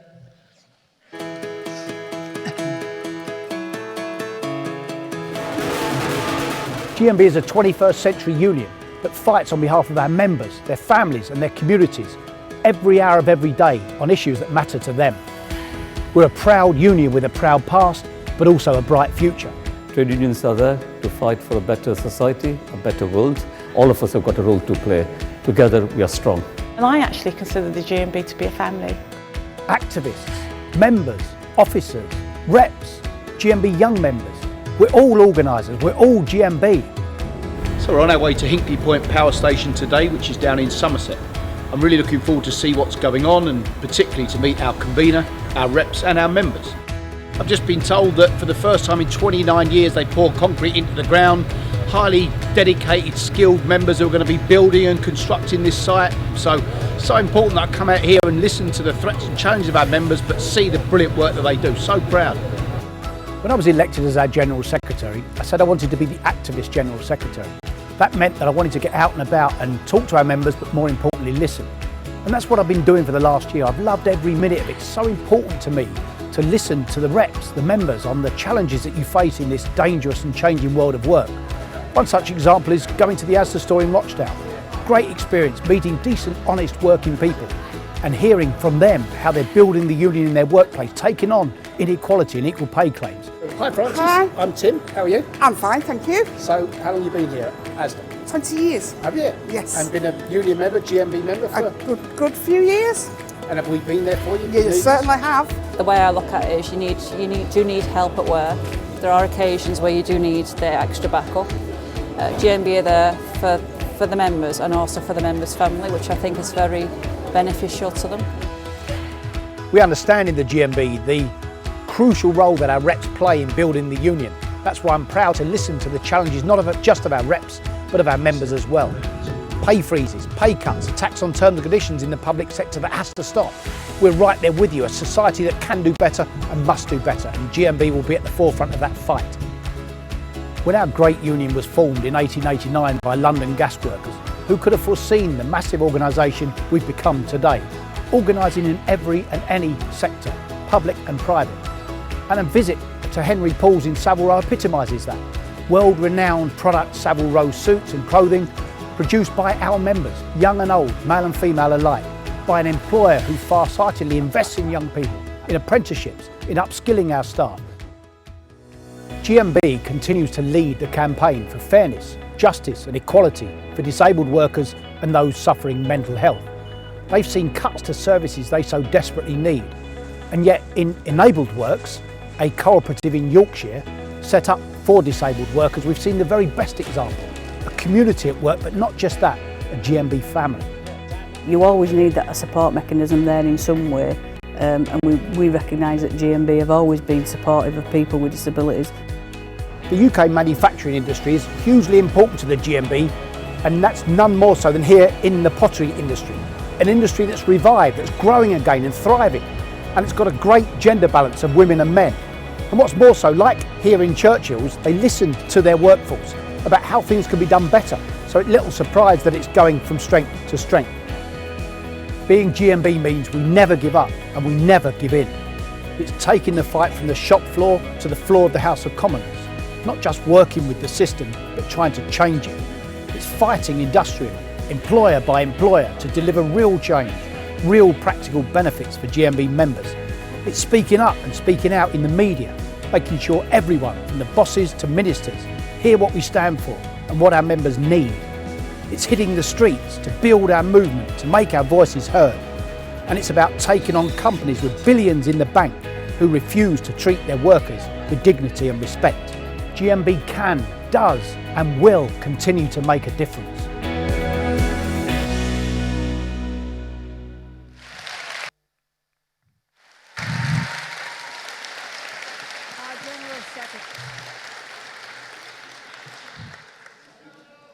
Up a little bit, please.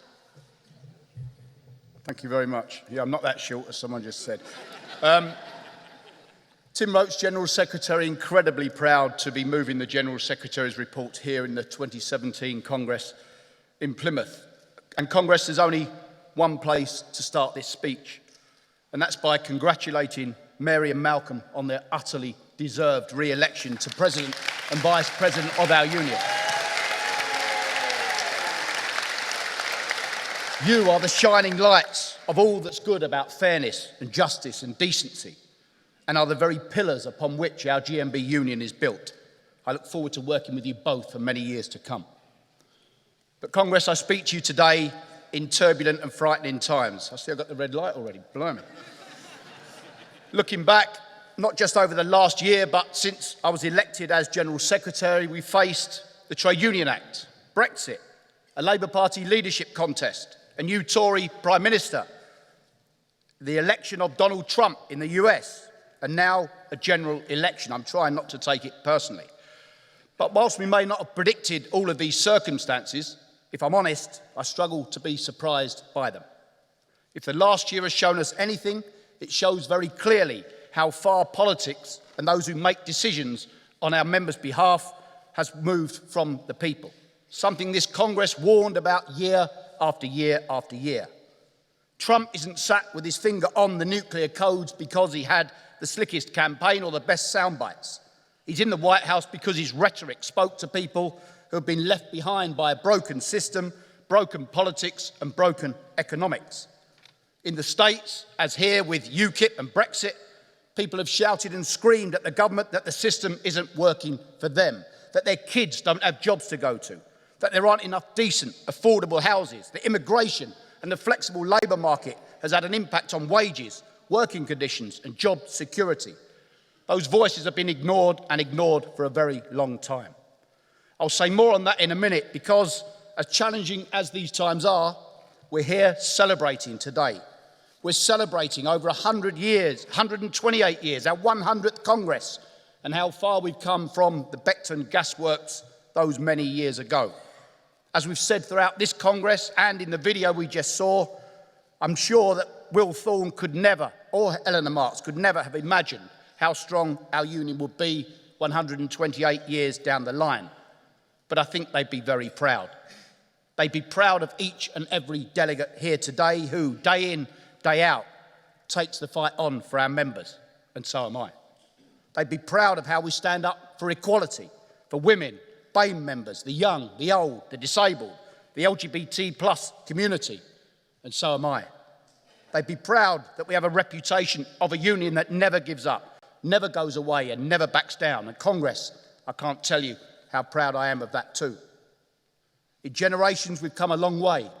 We cannot allow that progress to be rolled back, and in fact, we can't even allow that progress to slow. We can never settle for what we have for ourselves, our families, our communities. We must always strive for more. That means being relevant.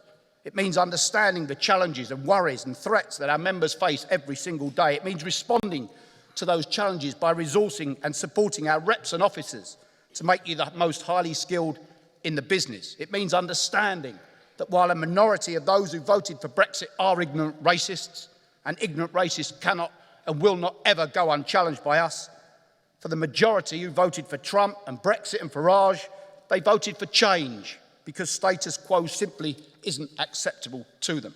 They voted for change because they'd rather risk bringing down the whole system than carrying on going ignored as they were. The campaign to leave the EU tapped into the feelings of so many people up and down the country that are not in control of their own lives. We all here know that firsthand. Construction workers who want to work but consistently see their pay and national agreements undermined by the exploitation of migrant labour by greedy bosses. Young people who want to get on in life but have no hope of an education without crippling debt, no hope of a decent, secure job, and no hope of owning their own home. Families in private rented accommodation who struggle daily to clothe their kids and put a meal on the table. And the irony of this CBI and others decrying the impact of Brexit when it's big business exploitation of workers that's led us down this path hasn't gone unnoticed. They put the flexible market on a pedestal, but that flexibility was flexibility for employers only. There was no flexibility for our people. Flexibility for childcare, flexibility for a decent work-life balance, flexibility to look after our elderly relatives. The abuse of agency contracts is rife across Britain. As Andy spoke about this morning when talking about insecure work and the gig economy, insecure work has become a business model for many companies. Keeping workers on insecure contracts with inferior terms and conditions might make employers a few more quid, but it's hurting workers. It's hurting their families, it's hurting their communities, and it's hurting our nation. And it's utterly undignified, Congress. Our members, security scanned when they go to the toilet in case they nick something. Congress, is that how they view our people? Well, I know who it is who's taking the piss. And our own research shows up to a third of working people are suffering that today.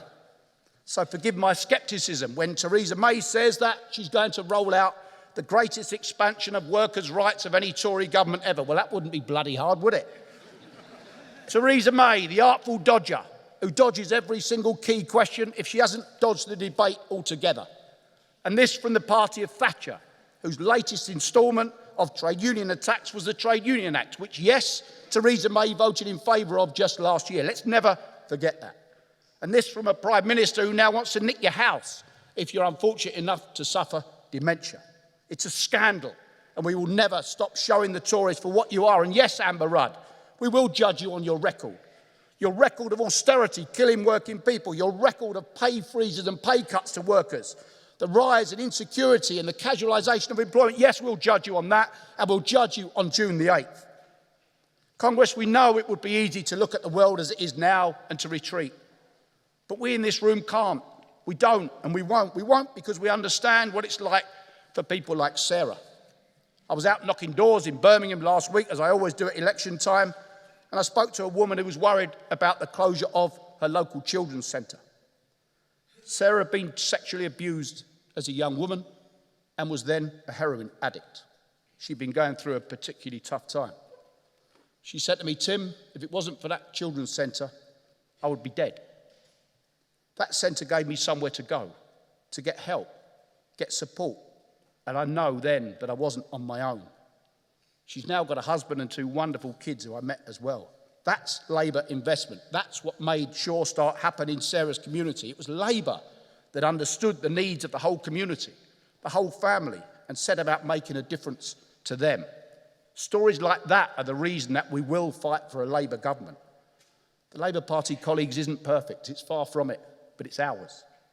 And when you put the Tory pledges for this election against the Labour manifesto, they don't even compare. On workers' rights, on ending the public sector pay freeze, on investing in manufacturing, on tackling insecure work, the Labour manifesto speaks to the lives and the challenges of our members.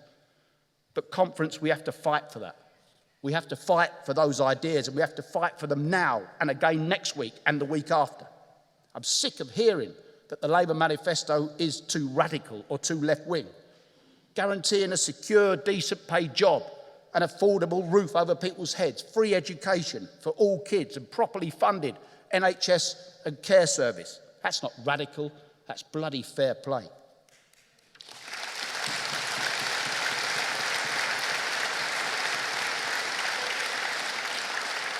But Congress, there's everything to play for. Labour can and must capitalise on the complacency and arrogance that the Tories have shown. They have no plan B. Corbyn is no good, we'll target Corbyn. As soon as that isn't working, where's their plan B? Where's their manifesto policies? Where's the costings that they always accuse us of?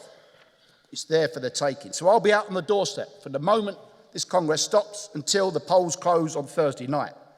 But whatever shade of government is here at number 10, we'll always do as we've done, and that is to fight for our members. And in that regard, it's been another challenging year, but again a year where the GMB has shown what we're made of. Since we met in Bournemouth last year, we've been hard at work building on the successes of our past to create a truly 21st century union. Our new communications team are leading the movement in putting the GMB's name in lights, and I hope you like the new Congress setup as you come in, celebrating our 100th Congress, befitting of exactly that celebration. After this Congress, we'll be launching a new online bulletin for our reps and activists with access to national resources and updates, so you'll always know what your union is doing for you and with you. As you heard this morning, Carl Parker led on the review on training that this Congress asked for last year. Over 200 hours of consultation with reps, officials, regional secretaries that will lead to us having the very best training programme in the movement, because we know our reps are our very lifeblood.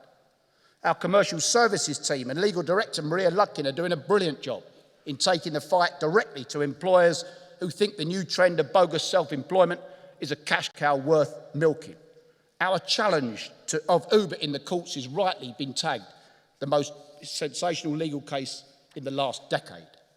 In public services, we're fighting against the public sector pay pinch, where government has quite literally pinched millions of pounds out of the pockets of care workers, school support staff and other frontline public servants. In manufacturing, for the first time in a very long time, we're recruiting, we're growing, and we're going to see membership growth over the coming year. In ASDA, we're showing our members that we put our money where our mouth is. 5,000 new members recruited in ASDA in just the last 5 months as we pursue equal pay for our women workers who bloody well deserve it.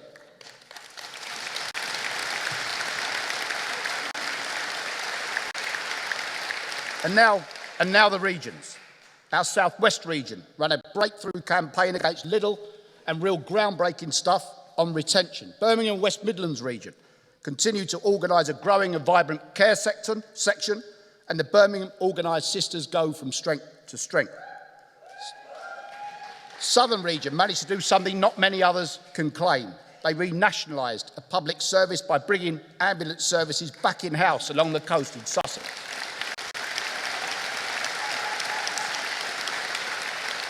GMB Scotland piloting new ways of organising with a scholarship to develop senior activists, which is paying huge dividends, incredible membership growth, well done. Nuclear workers in Northern region taken on their bosses on pensions and won. London region leading the way in tackling mental health problems at work, long overdue, a taboo subject, and also piloting a recruitment initiative with 1,000 young people at university. Again, real groundbreaking stuff. Mid and East Coast region is on the cusp of organising community energy and have taken the fight directly to the precarious economy by helping our members move from agency work to permanent employment. North Western Irish region continue to lead the movement in pursuit of justice and fairness and in the development of women, their 16th Regional Women's Conference. Incredible stuff. And Yorkshire and North Derbyshire region, growing the ASOS membership despite Community's sweetheart deal. You've heard enough about that, but also getting on with work for Tangerine members, Haribo members and many others. Congress, if I seem proud, that's because I am. And I want to pay tribute to the brilliant senior management team that I lead. I'd like you to stand up, please. John Phillips, Paul Maloney, Paul Mack, please stand up. Warren Kenny, Neil Derrick, Lisa Johnson, Andy Worth, Gary Smith, Billy Coates, Emma Golding, Alan Wiley, Joe Morgan, Nick McGee, Wendy Bartland, every one of you, thank you for your leadership, your skills. They mean the world to me and to our great union.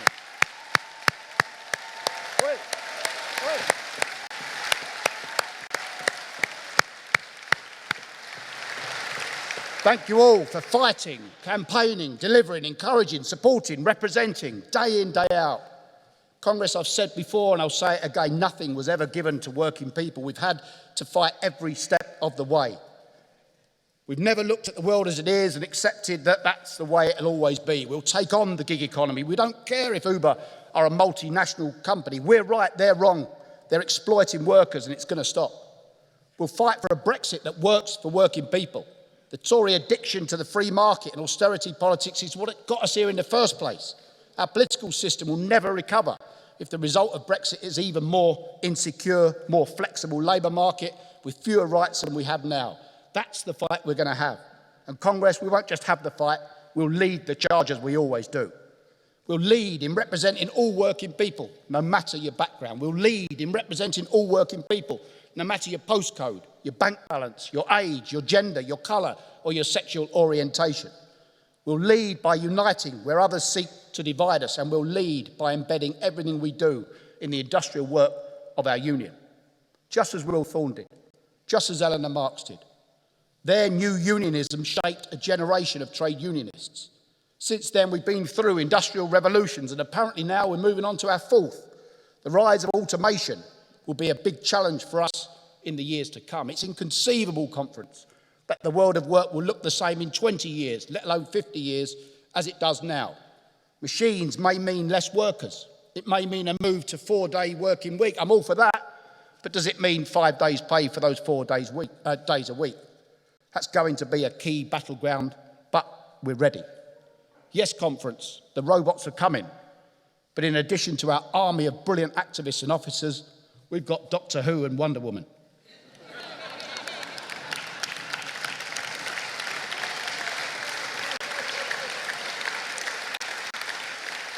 When preparing this speech, I did a bit of reading about Will Thorne. He once said to a group of workmates, "Some of you were frightened of your own shadows, but this morning I want you to swear and declare that you mean business and nothing will deter you from your aim." Here in 2017, at our 100th Congress, let's renew that powerful promise to each other. We are GMB. We fear no one. Nothing will deter us from achieving decency, justice, respect for all working people.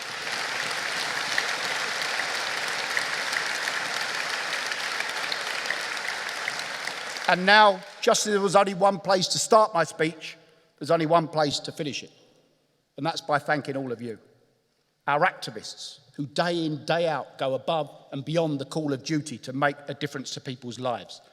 People don't join the GMB because this Cockney bloke is the General Secretary. They join because they know they've got a rep in their workplace who's trained and competent and confident and skilled, that understands their problems and issues and is ready to represent them. So be proud, walk tall, recognise the massive difference you make to thousands of people's working lives day in, day out. It's because of people like you that we stand here today on the shoulders of giants, celebrating our proud past, but also looking forward to an even brighter future. I commend the General Secretary's report to you. Thank you.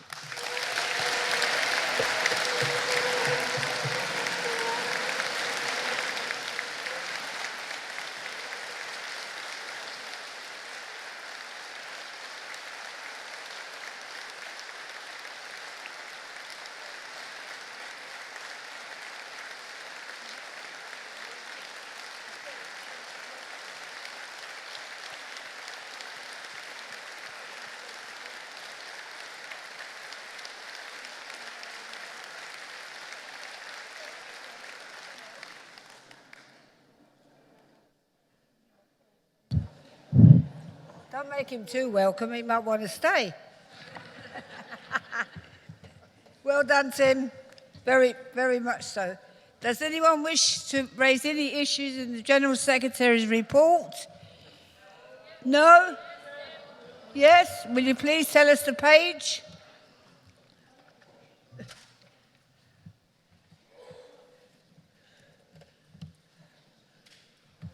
I'll let Superman answer.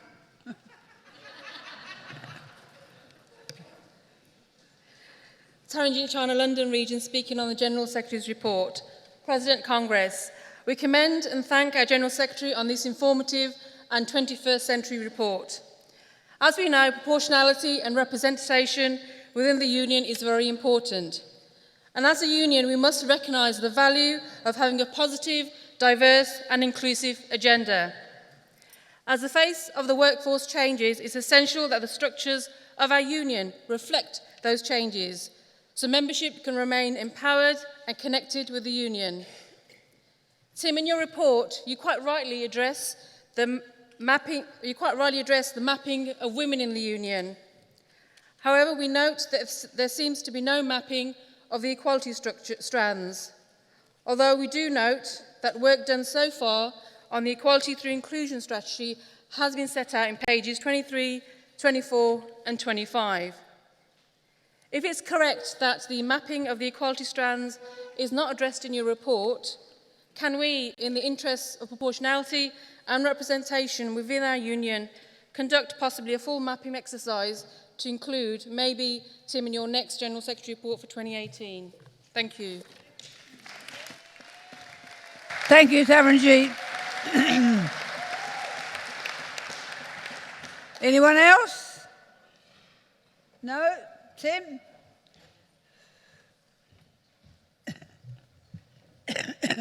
Thanks very much, Taranjit. Yes.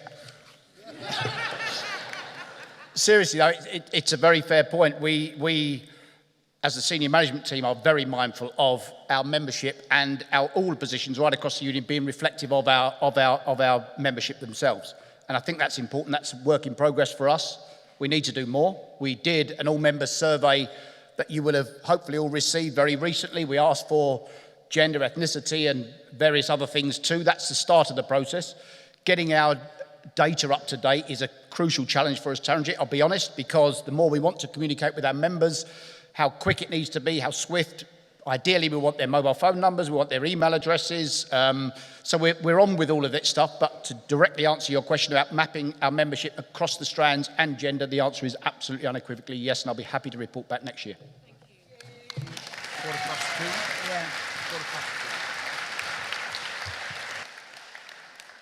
Thank you, Tim. All right, Taranjit? Okay, thank you. Can I now put the General Secretary's report to the Congress? All those in favour, please show. Anyone against? Thank you. That's carried. Congress, I thank you for your time. I had no idea we'd gone over. That's truth. I would have asked your help. I would like to close Congress at the moment and return at 2:15. Is that okay? No? Okay. Yes? All right. Okay, Congress, see you all at 2:15.